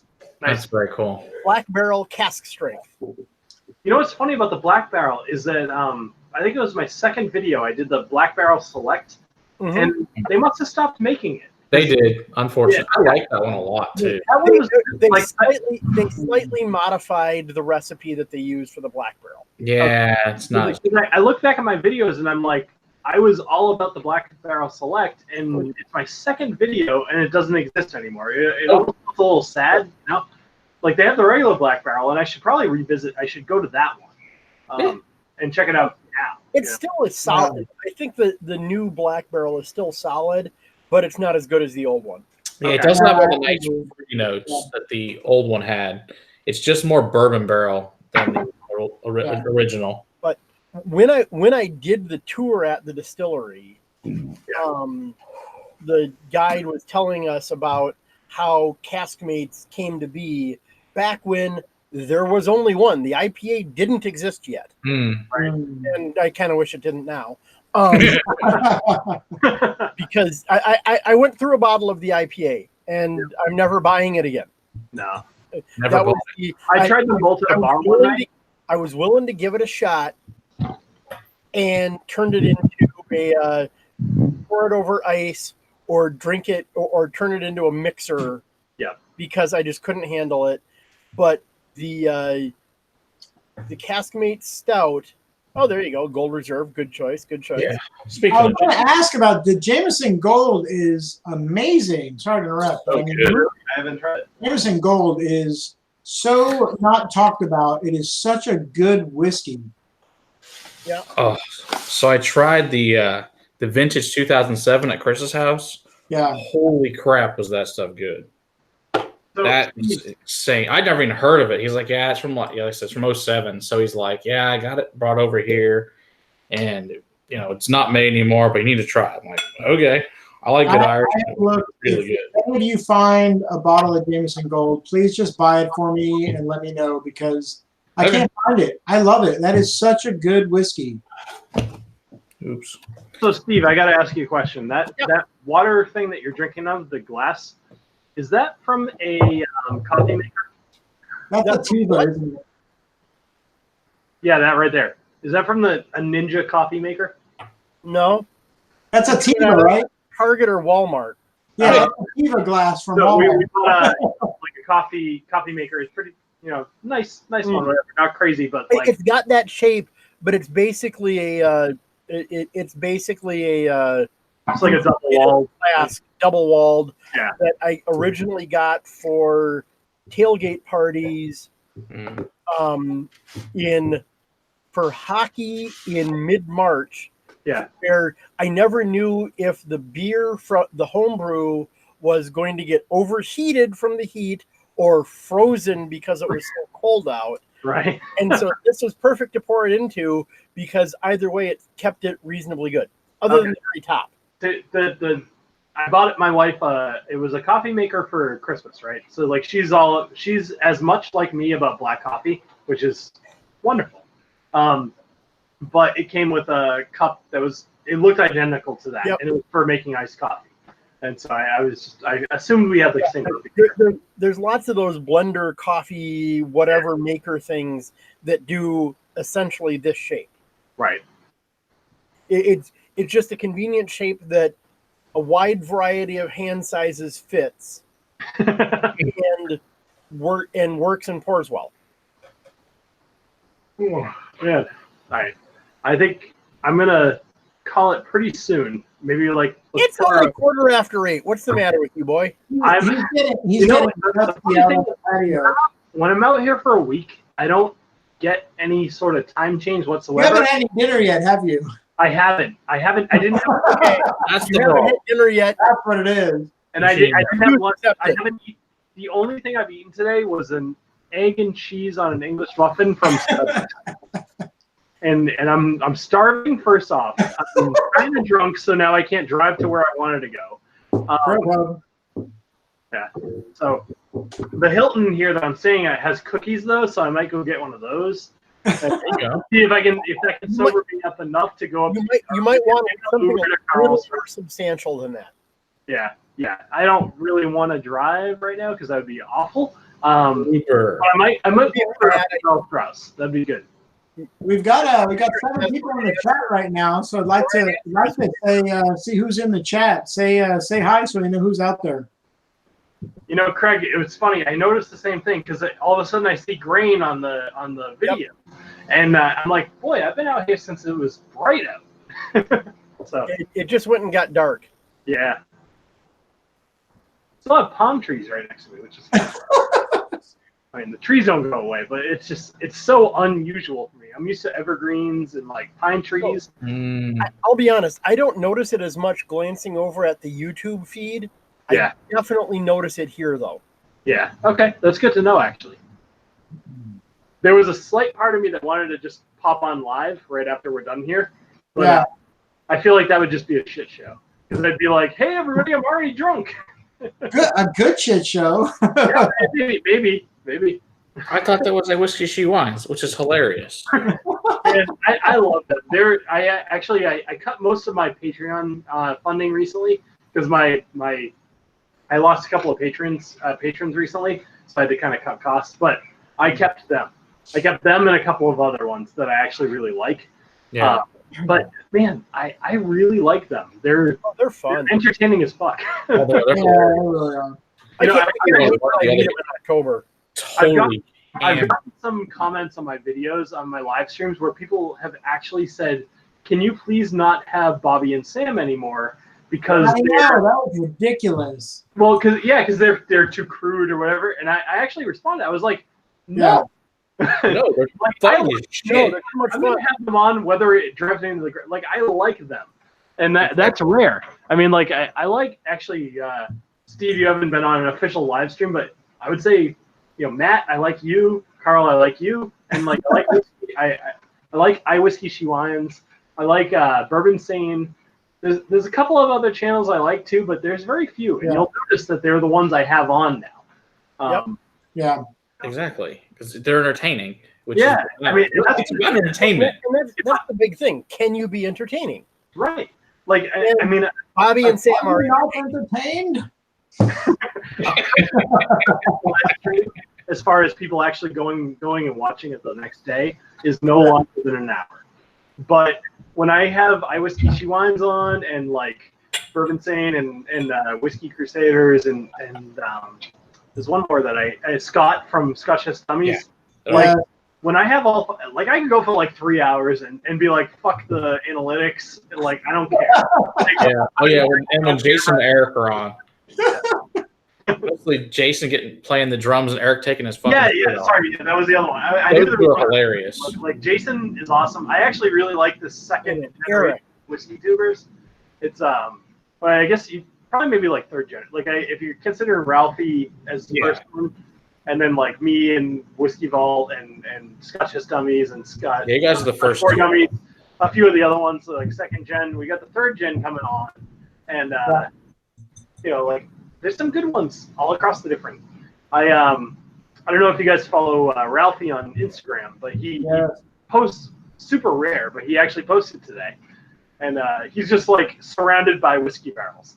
I'm like, this dude does nothing but live whiskey, and that's a cool concept. I don't know what he does, I don't know what he did, but he just does nothing but whiskey. He's a mortician. Is he a mortician? What? Holy wow! An incredibly built mortician. Well, you got to lift coffins and bodies. I mean, makes sense. Wow. That's surprising.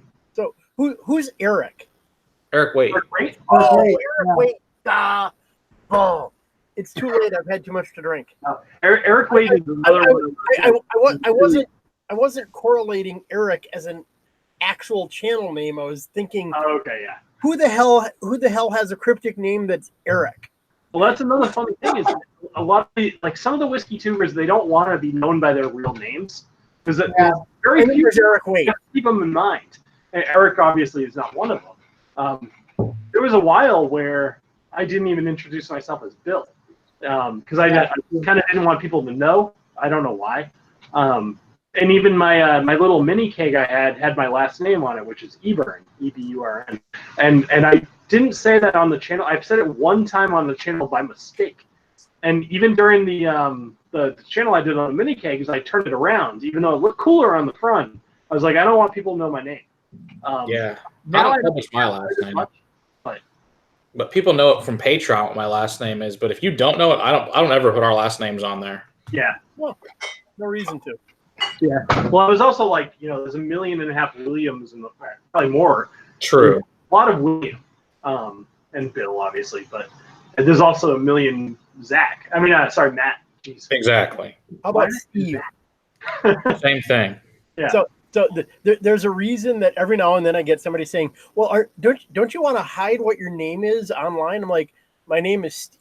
Well, hey, New Game Plus. Yeah. So New Game Plus is here.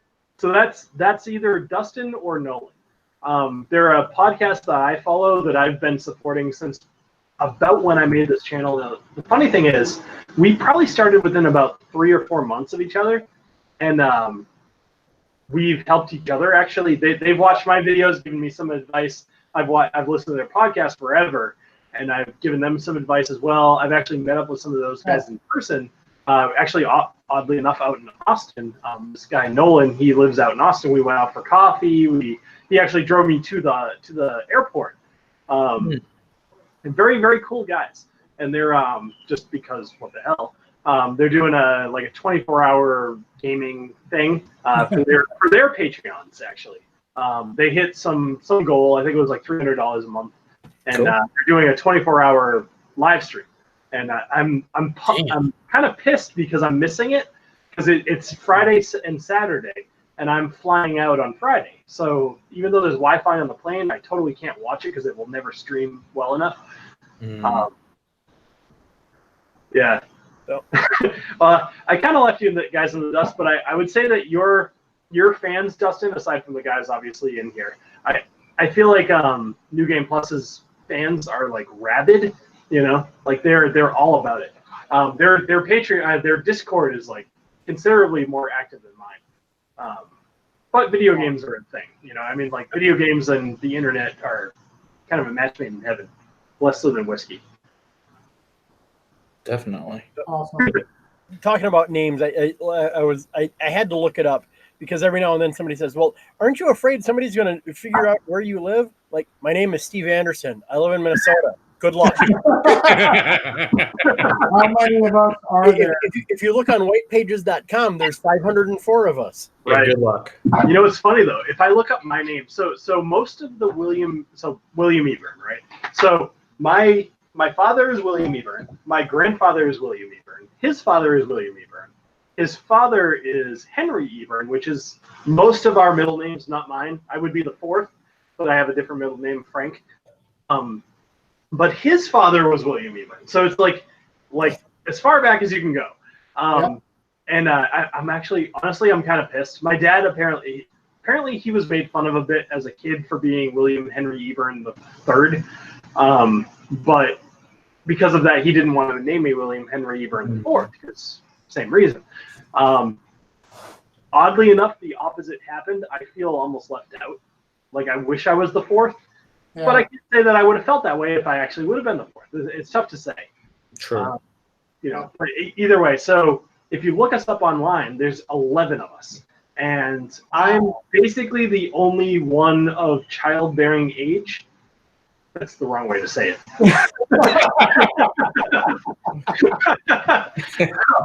I'm the only one. You can make kids, but you can't bear any. Can't bear a damn thing. So, and the only other one that's of even remote age is a pastor. So he's not having kids. Probably not.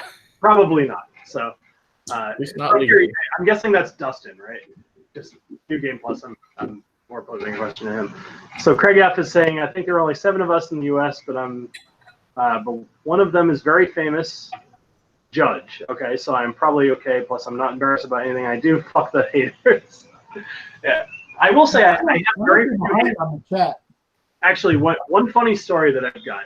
So right around when I hit about 10,000 subscribers, I had this guy, and he made it a point to go at every single video that I had. I'm talking like 70 videos, maybe, or maybe 50, whatever. It was a lot of videos. Every video I had, and post something just shitty on every single one. And I didn't block him because at the time I kind of felt a little bit weird about doing that. I was like, you know what? Interaction's good. It's good for the channel, whatever. Even if he's being an asshole, like nobody will see it. And so one of my, I don't know if he was a coworker at the time or if he was a direct report, but either he's a guy I've worked with for several years. He made a random YouTube channel and with a name that pretty much said like screw Jason or whatever his name was. It was just obviously against that guy. And he responded to every one of his comments for probably like 30 videos. Yeah, like I wish I could remember what his name was. I want to say it was like Robert, because he was like, "Hey Robert, can I call you Dick? I'm gonna call you Dick." You know, like something like that. It was just he totally had my back. It was actually really, really funny. The comments are still out there. I never blocked them. I did block the commenter, but the comments are still up. That's funny. Yeah. So Dustin. So that is Dustin. Which Dustin, of the 3 guys on the podcast, he's I feel like Dustin has a secret past. Oh, really? Like I feel like Dustin has some sort of shade to him that he doesn't let people know about. And I know this because of his 2 friends who I met up with, Nolan and Kenny, in Austin. They both were like, you know what, Dustin's got some stuff to him. So, but I'm curious. One of these days, I got to meet up with Dustin because I want to find out what that is. Bill's tipsy and talking about my secret past. Well, good to know that there's very little delay in the video.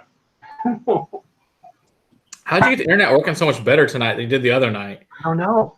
Because the other night, it was just like, it like dropped. I'm like, what the fuck happened? It just died. Well, Yeah. the fact is that I cut it off because I assumed that I think it was 8 minutes lag. I assumed that would eventually get up to YouTube, but instead it just cut off the YouTube stream. Yeah, I was like, that sucks. Like, I've had a bunch of people comment and be like, what happened to the story? Like, what were you talking about? Yeah, I was like, well, I guess it's done. I don't know what the fuck happened. It was the weirdest thing. All right, Dustin, I'm going to take you up on that because I don't have any reason in the world to go to Milwaukee, but is Bourbonstein in Milwaukee? Or where is he? Minnesota? He's in Grand Rapids. Bourbonstein is in Grand Rapids, Michigan. And Michigan. Where's Milwaukee? Wisconsin. Well, he's in Wisconsin. Wisconsin. Okay. Yeah, nobody has any reason to go to Wisconsin. Oh, you know who's in Wisconsin? Ed from Rock Cut Review. He's in Milwaukee. Ed and Mike are in Milwaukee. They're good guys. I do like them a lot. They're funny. Okay. Patrick is up near Green Bay. All right. So the hotel I'm staying at, this is the same hotel that Eric and I did that live stream from. This is where I stay every time. So it's funny, if I were to show you the inside of the hotel room, it will look exactly like where we filmed from. That's funny. Oh, I'm sure. Yeah. Except I brought a chair over from my hotel room to his hotel room so we could both sit comfortably. And it was pouring that night because I remember I actually tipped the chair over and put it on my head so I wouldn't get soaked. Jeez. And I was like, fuck these chairs, you know. Whatever. No, not your chair. Who cares? Right? Last thing they're going to do is look at the other side of the chair and be like, I think this guy didn't follow the rules. Yeah. All right, so what's everybody drinking right now? We kind of dozed off on the what are we drinking? I'm having the gold bar at the moment. So what do you think of the gold bar? That pour was Jameson Gold. I don't know if you're still working on that. No, it's all gone. All gone. Steve just disappeared into the barrels, literally. It's hilarious. I love his green Probably gonna screen. find Steve inside of a barrel. So Dustin, I don't think you drink very much, right? Like, do you even drink beers? Do you drink anything? But as far as your question, Matt, the Gold Bar, I go back and forth on. Some days I really like it, and I've had it like most of the days I'm here. Some days I really like it. Some days it's just bleh. It's never stellar. It's a weird whiskey. It's just only $42. Yeah, exactly. I think I paid like $37 for it. So it's so you do have this one. Okay. I wasn't sure. I didn't remember from your comment whether you actually had it or not. Yeah, I've got it. Didn't Rex and Daniel just do a different version of the Gold Bar that had an actual coin on the bar itself? Well, this one has a coin, actually, and I didn't realize that until I looked it up. But I'm guessing I can probably pry this coin up. Yeah, they did a new version. What coin that is? It's like super plastic or what? Yeah, they did some new black bar version, which I've never seen before. Because I gave them their Gold Bar they had of this version. Yeah. But the new black one, I'd never even seen or heard anything about it. So that's so. I didn't watch that review yet. I haven't had time. Like, how do you have every single whiskey? It's just so crazy to me. Like, I could just be like, oh yeah, no, I've got this like whiskey I made in my backyard. You'd be like, oh yeah, I know, I had that like 3 years ago. I have a buddy. What? Huh? There's something on her face. Okay. What?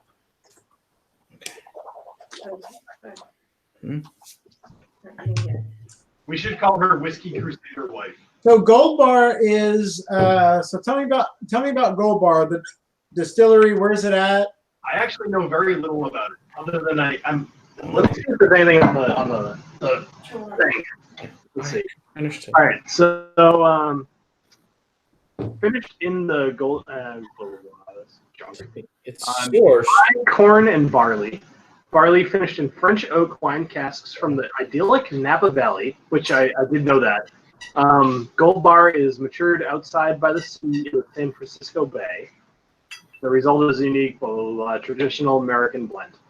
The rest of it's just junk marketing. Yeah. 112,000 though. What's your number on back? 49,259. Of course it fucking is. So, who cares? Yeah, it's like they took some shit, run it out there, blended it, finished it, bottled it, put it in this cool bottle. Yeah. But the funny thing is, it's like this bottle's like $37, but then they sell the mini bottle of this, and it's $10. I'm like, even if it sucks, why the hell would I buy the mini bottle? Exactly. You know what, though? Does the mini bottle look like the Gold Bar? Yeah, it's a mini Gold Bar. It looks cool. I have to say That would be why. That's probably. I bet that they're making very little money off that because that's like 100% custom. You know what I mean? Oh yeah, absolutely. Yeah. I can't fault them for the $10 thing. It's more on the consumer for actually buying it at that. Yeah, and I'm sure it gets sold because it looks cool. It sits right at the register and people buy it. Well, exactly. It really is just good marketing. I mean, it's a cool bottle. I really like the bottle. It's cool. Like, even when I have this, like, I've got shit lighting right now, and this still looks incredible. True. You know? I know what to have next. What's that? Yamazaki what? That is this is the Nika 21. Mm. Yeah. I've never opened it. Open it. Well, don't open it on our account. I know. I'm debating on what to have. Yeah, So I have a Yamazaki 12 and a Hikishu 12. yeah, because we tried it together, Carl, in the vault. So we tried that Nika 21. That was awesome. I know. That's why this is that one that I went and found in Hearn, Texas after we tasted it. Okay, awesome. I was excited. Yeah, I got one. I got one of these. This is super tasty. I drink this one a lot. Oh, that's the one that Bobby sent me the other day. Yeah, this is really good. I like this one. Yeah, that was pretty good. That I really like. That brandy finish shit. That stuff was shit. That stuff was disgusting. That may be the worst whiskey I've ever tasted. That stuff tastes like the worst. Fuck, that shit's not drinkable. You know what I want right now? I want Tacos. pizza. Tacos. Nah, well, tacos. Whiskey She Wines gives me, or actually Sarah from Whisky Crusader, Sarah gives me grief because Every time we're doing a Whiskey Crusaders live, I order tacos. I have Grubhub send me tacos. Oh, they make bacon, like lots of it. No, they're always Well, that's part of it. They're eating bacon and they're making me hungry. So good. Yeah, they'll bring like 6 pounds of bacon over here. How close are they to you? They live 2 miles. Join the stream. Oh, that's nothing.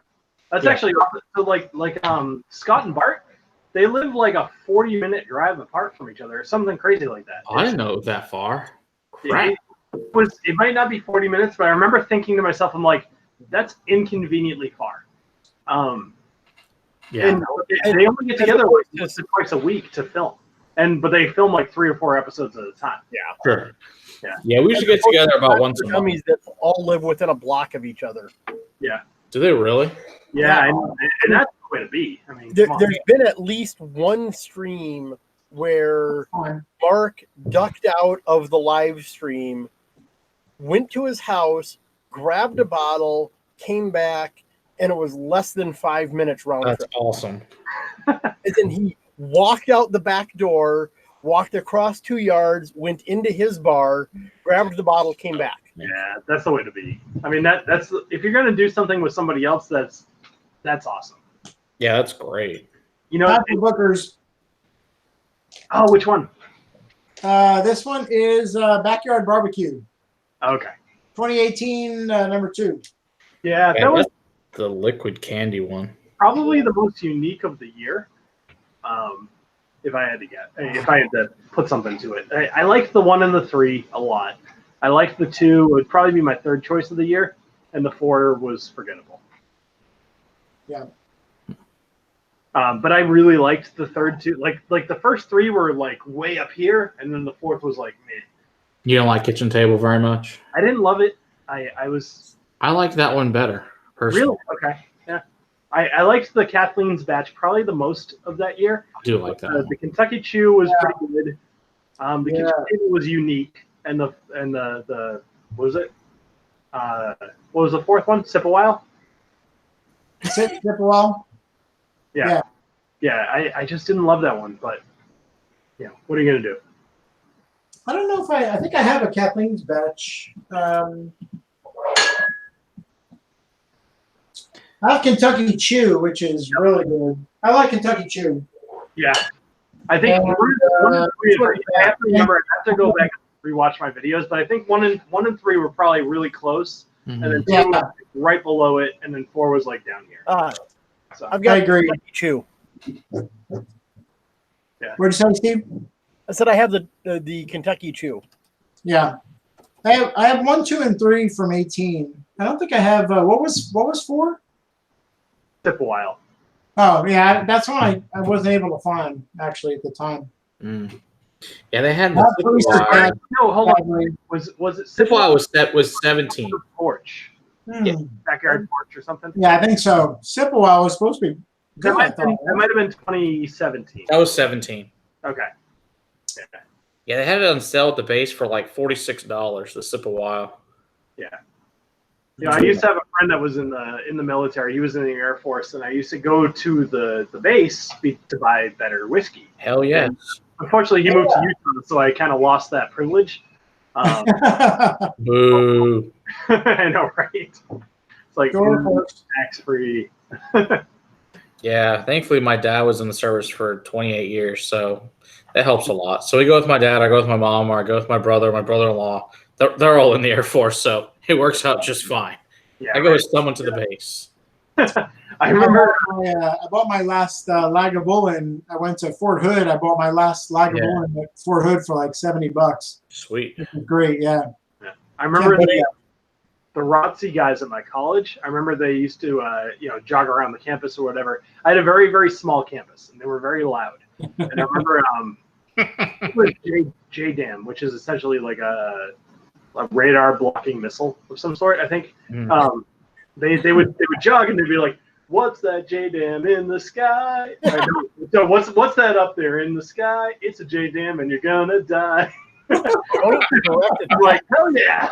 Like, at least it's not me. So bad. Yeah, I know. Goodness. Joint Direct Attack Munition, by the way. Oh, munition. Good.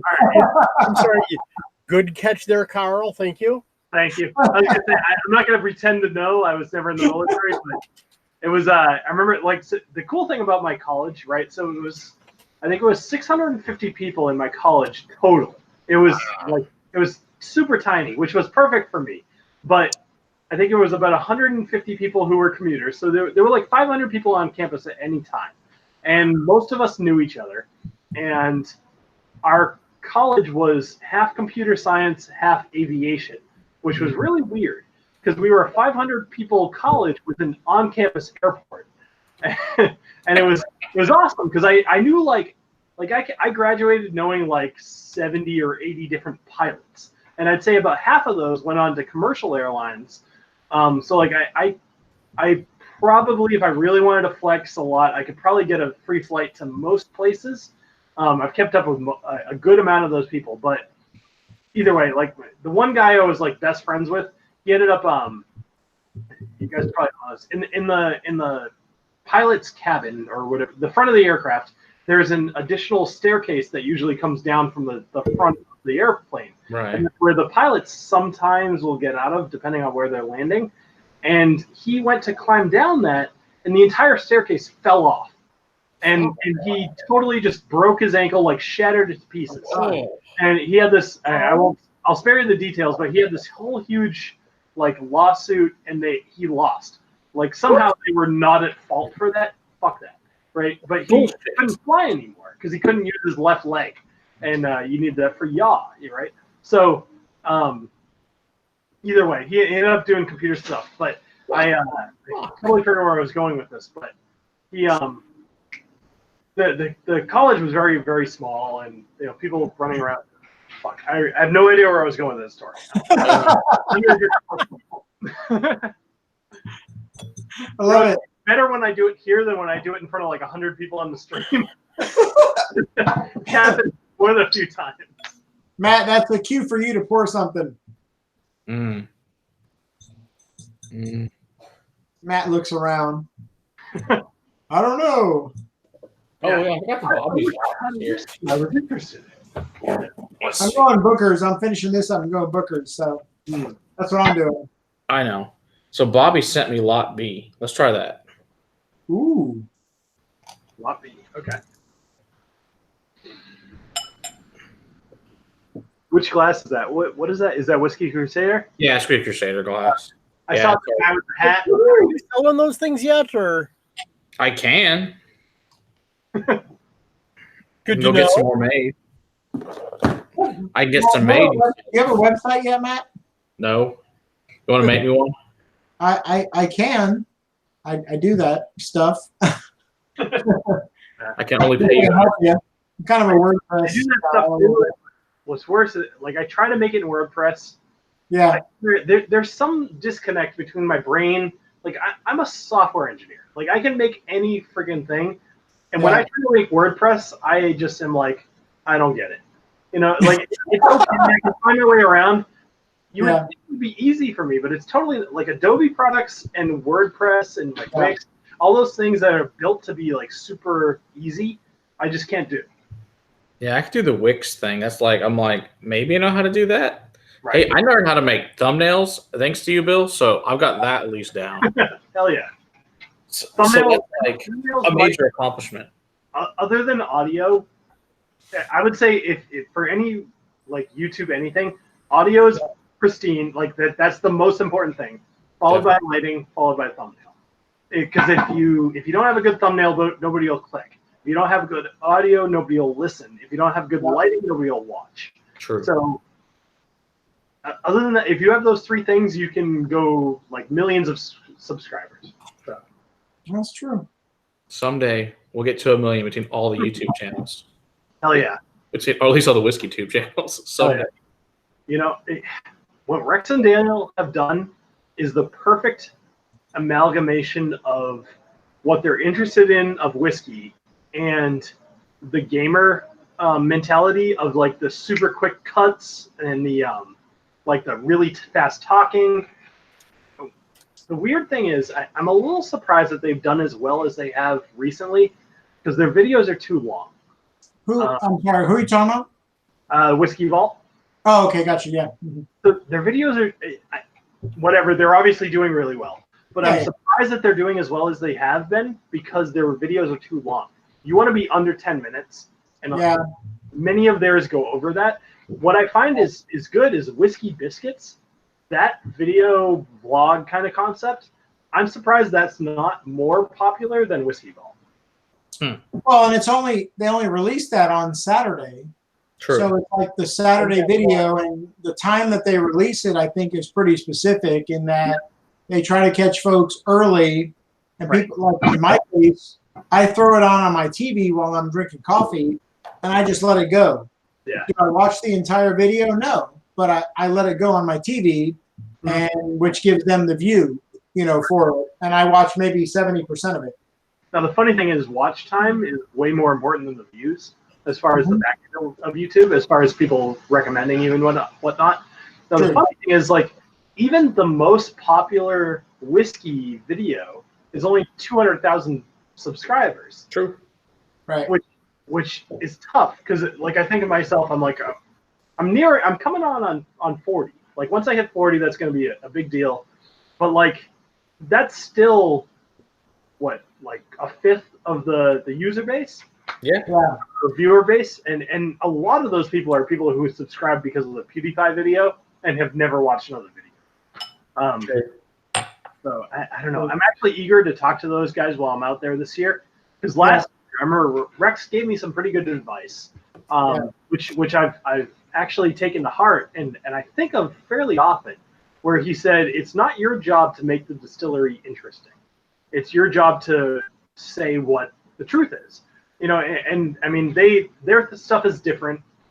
He was probably thinking of my actual channel because they told me they watched several of my videos. They don't watch a ton because they're busy, which is fine. But like he knows what to do, and he mentioned like it's my job to report on the truth, and I think about that occasionally. And when I find myself doing that, I actually find the videos doing well. Like Rex is a smart guy. Daniel's a smart guy in a different way, but Rex is the smart that will help my channel. So when I talk to him, I wish I had a better interaction with Rex. He's a marketing genius. Well, it's his dad. I mean, his look at his dad. I mean, the quintessential fucking marketing god, basically. Yeah. If you get a chance to go to the Fang and Feather, the Pride Barrel, on a Friday and hang out there and just sit there while his dad drinks a couple bottles of wine and just talk with him, you'd be amazed at the things you learn. It's just rich, very rich. Really is. It's interesting. I've done several different formats at this point for my videos, and the ones, it's weird because like I've done things that have been like, okay, this person sent me a bottle. I never lie. But sometimes I'll pad the bad, like I won't straight out like be like, you should buy this if I don't think it's good. But I will say like, like this has its place, it's whatever. Like people who have watched me for a while probably can tell. But so somebody in the chat was just saying like the truth will set you free. And the ones where I find that I'm being my most like myself tend to be the best. Or at least get the most positive comments. People can tell when I'm actually excited about a whiskey, and it's like last night with the San Diego distillery. Like I'm excited to put that video out because my happiness and joy about the whiskey itself came out as so pure and natural that I'm excited for people to see how good that whiskey is. They did this one whiskey based off of a hazy IPA, which you would never in your life think would make a good whiskey. It is so good. The nose on it is incredible. Like anything I've ever smelled in my life. It smells like you're just sticking your nose in a lemon and an orange, and it's like, this smells like an IPA. And when you drink it, it tastes like a whiskey. And it's if I could drink nothing else, that would probably be one of probably three that I could drink. It's so good. And that comes across in the video, and I'm happy about it. Actually, the guy Trent, while we were hanging out, he one thing that was interesting about him is that the entire time we were talking or whatever, he always had this little tiny taster glass. He was just smelling it, and it was several different things over the course of the night. Yeah. But that hazy IPA and some other like a coconut rum or whatever he was making, those two he spent the most time on. And when I smelled the hazy IPA, I understood why. When I smelled the coconut, which he let me try, I was like, okay, I get it, but like rum isn't quite my thing as much as whiskey, obviously.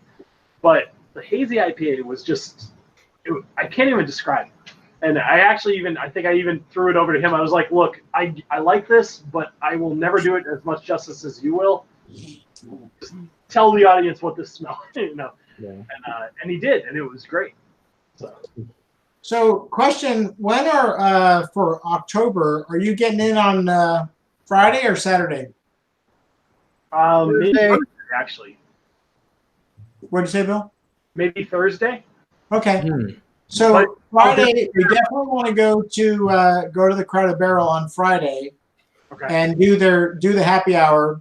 And I encourage you to. There's a lot going on, and Rex and Daniel are there, but there's also a small table off on the side where Roy, Rex's dad, hangs out with a couple of his friends, and they talk about a book that they're reading. They always have a book with them.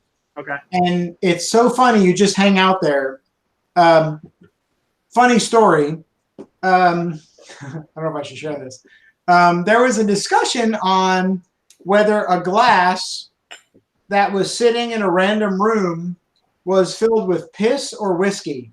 And there was a bet, there was a wager on whether it was piss or whiskey. And let's just say Roy, Rex's dad, made a lot of money on the fact that they thought it was whiskey. They thought that it was not piss, but it was piss. Okay. And how the hell was it piss? And I mean, we literally spent an hour and a half going through this story with him on whiskey versus piss in a glass that was in a random place. And at the end of the night, we got the result was Roy was in a hurry because he had to go from point A to point B, and he had a client that pays him $10,000 a month call him, and he had to take this call, but he had to take a piss. So he just pissed in the glass real quick. And an hour later, he said, hey, I bet you $100 that that's piss in that glass, not whiskey. Okay. And the guy was like, what? And that's the kind of stuff you get when you go there on a Friday.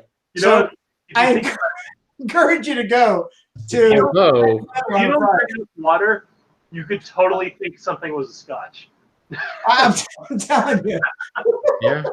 The only thing is, I think there may be like 200 people at the Fang and Feather on that Friday night. Oh, yeah, no, Friday night is insane. It's a good time. Also, there's that class that Daniel's teaching. 2 of them twice. So we may be over there helping with that class. Yep. Yeah, I think so. You taking the class, Steve? Yeah, I'm doing the second. I'm doing the late one. Awesome. Nice. Is that your level 1, level 2? What is that one? It's basically one of the generic mini tasting classes. I saw that. That's what we did. We went there last year. People, but kind of high middle end of the range of what they do. Okay. Yeah, well, Matt and I did. That's kind of. I think Matt. That was the first time I really. Did I meet you there? Yeah, that's what we met. We talked in the Patreon, and then we talked over email and text. Yeah. And then we're like, oh, hey, I said, hey, I threw it out there, but say, who wants to do this with us? And then you're the only one that ended up being able to do it with us. That said they would do it, because him and his girlfriend got distracted in New Orleans and stayed there or something. Okay. So which worked out fine. But yeah, which actually worked out great for Carl and I, because that's how we met Robert and Jonathan and Daniel. Was all in the vault together, which was awesome. So we did a tasting in the vault, and Andrew was our sommelier. Best somm ever. And by the time it was done, I swear I counted the bottles that were on top of they have a barrel head in the vault. Fucking insane. And so on the top of the barrel was 15 bottles of whiskey. Holy crap. We tasted 15 bottles of whiskey, and we were done with our 15 bottles of whiskey that were probably half ounce to a little more than a half ounce pours each. That's a lot. And then Daniel walks in with the guys from Iron.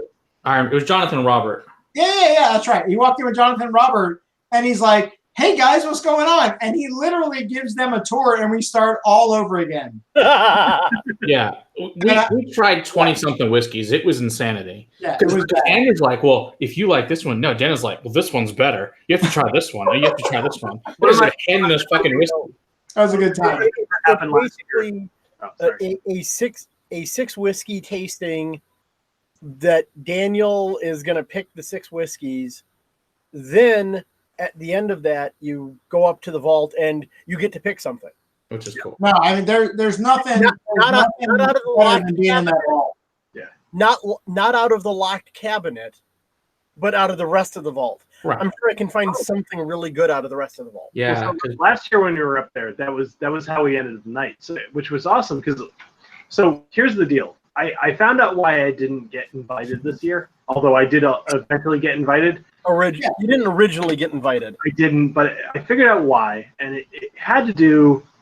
I mean, you guys are patrons. I'll reveal whatever to you guys. So I basically made a mistake. Swami and I used to be really close. Swami was doing his whole thing where he was being a dick. Pretty much. He really was, and I was in his stream one day. And I said something like I was basically, kind of being like, oh, that's a good point, whatever. Daniel happened to be in that stream, and he saw me defending Swami, being like, like that's a good point. Maybe they don't have the accreditation, whatever they have, and and Daniel, like I ended up talking to Daniel, and he actually said he was like, well, sorry, let me back up. So after that whole thing happened, it was like months and months and months later when the original invites went out. I contacted Daniel and I was like, hey, like, what's going on? I would like to come. And he was like, let's have a call. So I talked to him and he was like, he actually said, he was like, well, I think you may have stepped on your dick a little bit there.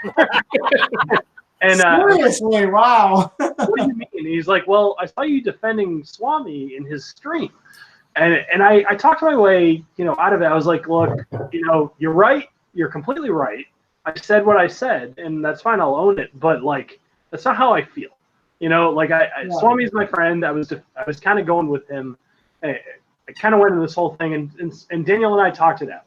And just between us, I'm gonna bring Daniel olive branch of whatever piece when I go out there. I'm gonna bring him something nice. Because I do like those guys. I respect what they're doing. I like what they're doing for the entirety of Whiskey Tube. Oh yeah.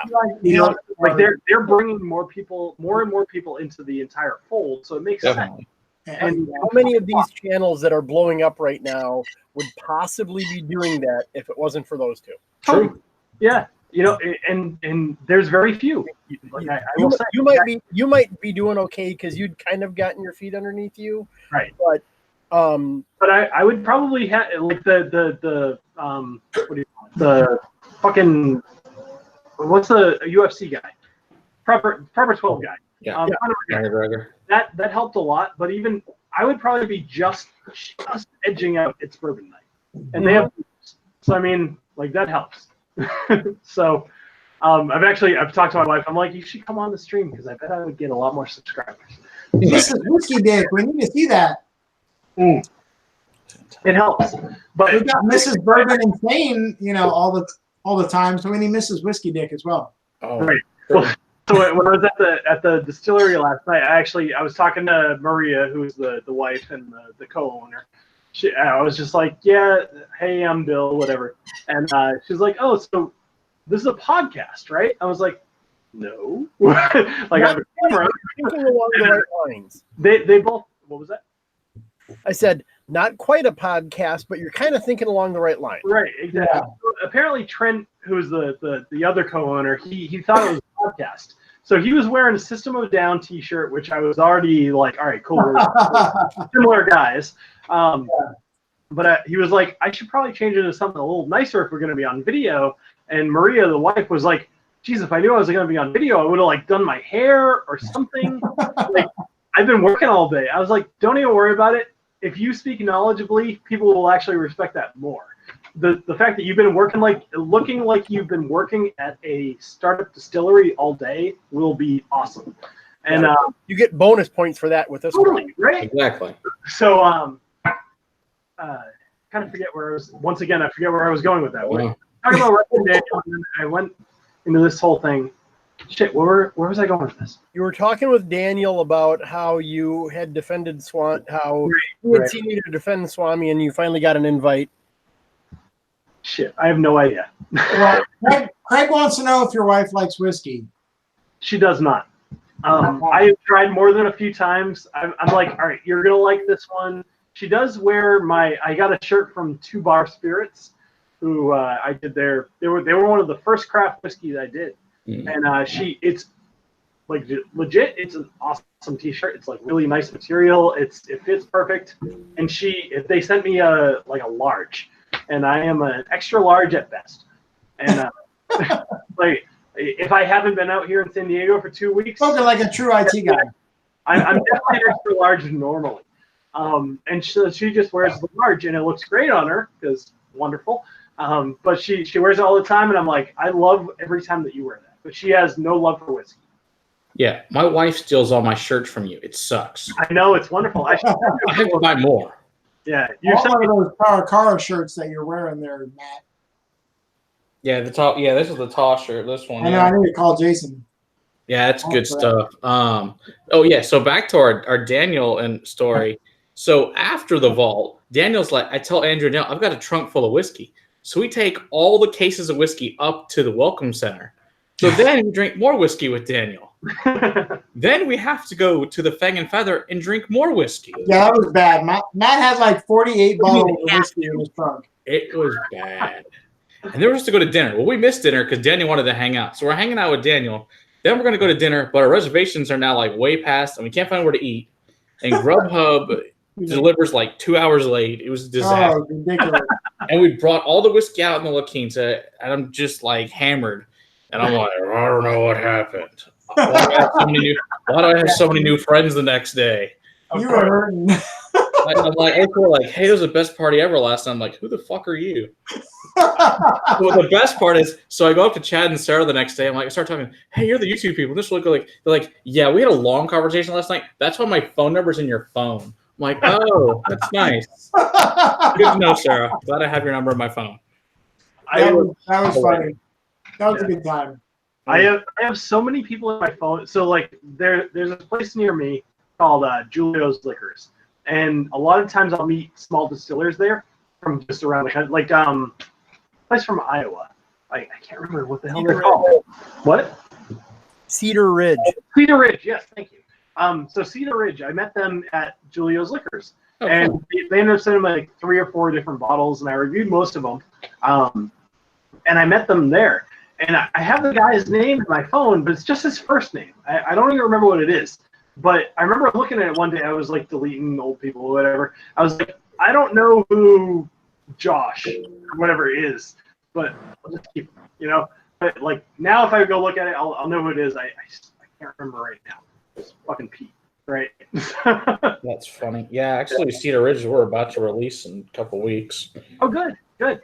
They're great. Yeah, because our guy sent us like he's in a box of whiskey. It was all Cedar Ridge and Catskill Eye, and it was insane how much whiskey he sent us. I think he sent like 5 regular bottles plus like 9 samplers. Okay. I was like, holy shit, dude. You know what I think I'm gonna do? Craig was just mentioning this. I think when we're at La Quinta and the night is young, I'm gonna place an order for like 10 pizzas. That's a good idea. Yes. Really, we screwed that shit all up, man. I ordered Red Robin at like 10 p.m. It was a mess. Yeah, Chad and Sarah showed up and they ordered like Del Taco and shit, and it was just a lot of hangry people. Right, they did. Totally, yeah. There's a lot of hangry people. We'll just say that. Grubhub fucked that up completely. Yeah, bad. Did we meet last year, Carl? Yes, yeah. I think we talked. We talked when we were. I actually have. I literally bought a coin when you were, I bought your coin there, so I have one of your first coins. No way. When you were there. I didn't bring And coins. we talked when you were manning the table for the period of time. Okay. All right. Yeah. Maybe I like pre-sold it because I remember feeling like really annoyed that I didn't bring coins with me because I couldn't sell them in person. Well, did you bring coins? I think I I have one of your coins. I did not because I remember I talked to a few people. All right, I'm going to go in my room real quick and look because I think I have a coin. I thought I have a coin from you. Well, you bought coins. I do actually remember you buying coins, but not there. Because I didn't bring it with me because I ended up making them like I think they were actually like being printed while I was out there because I totally missed everything. I'm gonna go look. It doesn't matter, but I was thinking because I remember meeting Brian Brennick. Russ. Him there, and I remember meeting what was that? I see a Russ. Hey Russ, I see your beard. Ah. Chris is in the I car. got back. Are you still driving?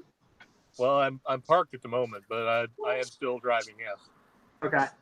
Jeez, man, long night. Now you're like driving a what? Are you driving a truck? Like a big truck? No, I'm driving a van for Uber. Okay, I see a whole lot of black space behind you, so I wasn't sure. Yeah, it's a big dark pit in here right now. Okay. So you busy night? I would guess it's been like what? How long have you been going? 3 hours. Like 3 hours. We've been going over 3 hours. Well, the pool here closes at 10, and I'm telling you guys, I'm quitting before then because I'm going for a swim tonight. So Whatever. We're gonna get moving. You only got. I lied. It was a Scotch dummy coin that I That grabbed. makes a lot more sense. It wasn't your coin. They actually they taught me there's a specific tackle box that you can buy that fits perfect for the coins, and I bought it like as soon as they told me. And I bought 200 coins for that first batch, which by the way I think I have like 10. It's like super low. I sold 4 coins while I'm out here and like 2 Glencairns, and I haven't even put out the video on the Glencairn site yet. So I need to print that second batch like real fast. Nice. Yeah, that is a whiskey dick. Wait until you see that too. It's going to be so good. I won't go any more past that. Cool. Yeah, I have a lot of coins now. They're all just up there. You are going to love batch 2. I've had the idea in my head for like a year, and I laugh every time I think about it. So Yeah, I've got like 20 coins, something stupid like that. I have a lot of coins. My problem is running out of space to display the coins. Like they're all just lined up on top of the little bar there. On the little shelf above my. Need to like I wonder if I should show this. I have this. Let's see if I can do this real quick. Oh, so my camera is on a gun box. Oh, you got your military coins. That's awesome. That's my military coin rack. That's cool. That's one of them. But yeah. Yeah. Now my camera's all jacked up, right? All right, we'll come back down. So, question for the rest of you guys: which coins do you actually have? I have. I don't have. I went and looked. I don't have your coin, Bill. I have a Scotch Test Dummies coin. I have I Whiskey She Wines, and I have a lot of tribe coins because they send me one like every. So I'll make it Carl. Yeah. If you remember to email me, I will send you a coin. Done. So Because got, oh, nice. My bourbon journey. He gave this to me in person at Distill America back in February. Nice. I wasn't expecting it. I ran across him there, started chatting. Said, "Hey, here, by the way, here, have this." And 4 different tribe coins. I've only got 3 with me right now. Wow. I assume the 5th one is showing up soon. the problem with the metal coins, I find that they make a certain taste on the top of the I glass. never noticed that. Eric Waite, Yeah. Yep, got that one. the whiskey dick. Yep. Nice. That's the best one. Now, mind you, this is discarding duplicates where there's a couple of these that I have multiples of. Yeah. Like I've got 2 Whiskey Dick coins, one that I use on stuff and one that's sitting on display. Same with most of the tribe coins. Got Mash and Drum. Nice. A couple of Bourbon Sane. I have 4 of the Whiskey Dick ones, and I use them only for playing poker, though. Nice. There you go. I'm down for some poker. I would love to have a poker night while we're down there in October. That would be crazy fun. I actually popped on here because Yeah, actually, that would be really fun. Is everybody gonna be in Austin in October? Yes. Out of this crew, I yeah. am. It's actually my my 49th birthday while we're in Austin. So I'm excited for that. Well, I guess I will see everybody there then. Oh, excellent. That's excellent. Hey, Bill, I just want to I wanted to give you a shout out, man, for today's email newsletter, your first newsletter, man. I thought that was a great job. I really enjoyed that. Cool. Thanks. I appreciate that. It's funny. I wrote that entire thing at a bar. I could tell the way you wrote it. It was like, my future newsletters may include this, or it may include this, or I may want to do this. Well done. Thank you. Good job. I appreciate that. Actually, I'm really excited about that because I feel almost guilty is not the right word, but the YouTube community page, like they wanted it to be like Facebook. I don't want to use it that way because I don't want to annoy people every single freaking day. Yeah. But, so I was like, all right, I should start a newsletter so I can do all of this random rambling and people will actually like it. So thank you for subscribing. So I have a question for Spencer. So Spencer, I'm looking at your I'm looking at Patreon. Which coins? Are you Spencer Gaskell? Because you're pretty close to getting a free coin. Woo! But not quite there. For the win. Yeah, because I have an original. It's Bourbonite wooden coin. Ooh, you were at Keeneland? Nope. Yeah. They brought some out to No, I sent them so much whiskey. Sarah sent me some. I was the first to meet that number, so I got one too. Yeah, Sarah sent me one of those and a glass and a T-shirt, which was really nice of them. And then I got Eric Waite's. We got 3 different Aquavite ones, a couple different dummies, mashing drums, all the tribe coins. So yeah, I got a bunch of shit. Of course, I got a couple of bills. So I got a bunch of stuff sitting up there. All right, can we? I think we should all bring out our most favorite whiskey out of our collection right now and show that off. I should have brought that in the car with me just so I could. Our most what? Because that would have been awesome. Are you still in the car, Russ? Yeah, I'm still in the car. I'm sorry.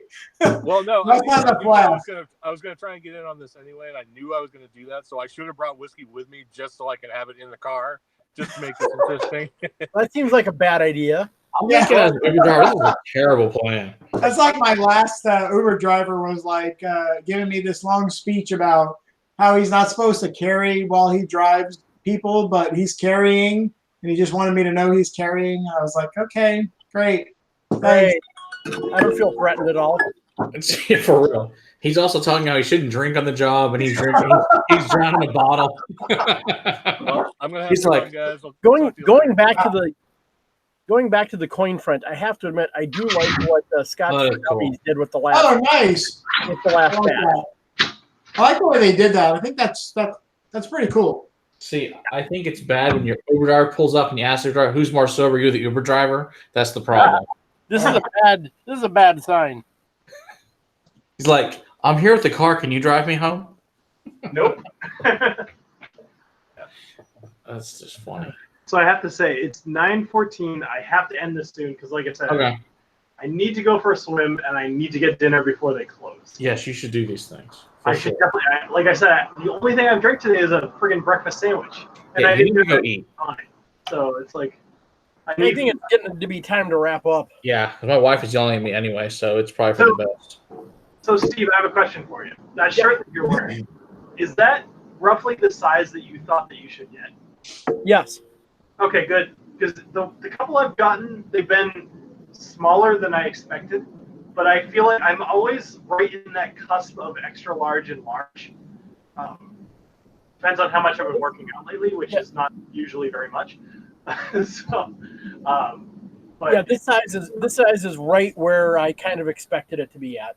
okay, good to know. Cool. I mean, there's always a little variability on the exact sizing, but this is, within that. Yeah, I need to order that shirt. Actually, that's one of the ones I need to order. Nice. I need a couple of them. One for me, one for my wife. I have a really good shirt that I actually have somebody working on right now. Cool. When I realized the idea, I got so excited about it that I immediately contacted my guy. I was like, I don't know what this looks like. Here's the idea. Just go to friggin' town. And so he's gonna give me a couple of ideas. It'll probably be a couple more weeks before I hear about it. Cool. But I'm pretty excited about it. It'll be one that you could probably wear maybe in public. So I thought I cared because I wear the Whiskey Dick shirt all the time. I don't give a crap. The whiskey. Well, I don't want to tell you the idea because I want it to be a surprise. But it'll be one that I could sell to both whiskey drinkers and beer drinkers, which might help to expand a little bit. Cool. So, yeah, awesome. All right, guys, I'm gonna pop off. You're welcome to hang out as long as you want, but I'm popping off. All right, bye, Bill. Yeah, All right, Bill. Been fun. Thanks for popping in. This has been awesome. Yeah, Thanks for having us. good time. See you guys. Thank you, guys. See you later. Bye. All right, gentlemen. Yep, it's time to go. I think it is. All right, Matt. I think I'm gonna try to take off a sick day Okay. and come up there. So if you don't mind me coming up there and hanging out and spend the night, I'll Okay. try to come up. So just come up Tuesday afternoon or whatever. Yeah. Okay, that works. Yeah, let's, Yeah, 'cause we're gonna stream at 6:30 with Steph and the dummies. Okay. So just try to get here before that. Yeah, I'll keep in touch. I'll let you know what I come up with because apparently we're still streaming this live.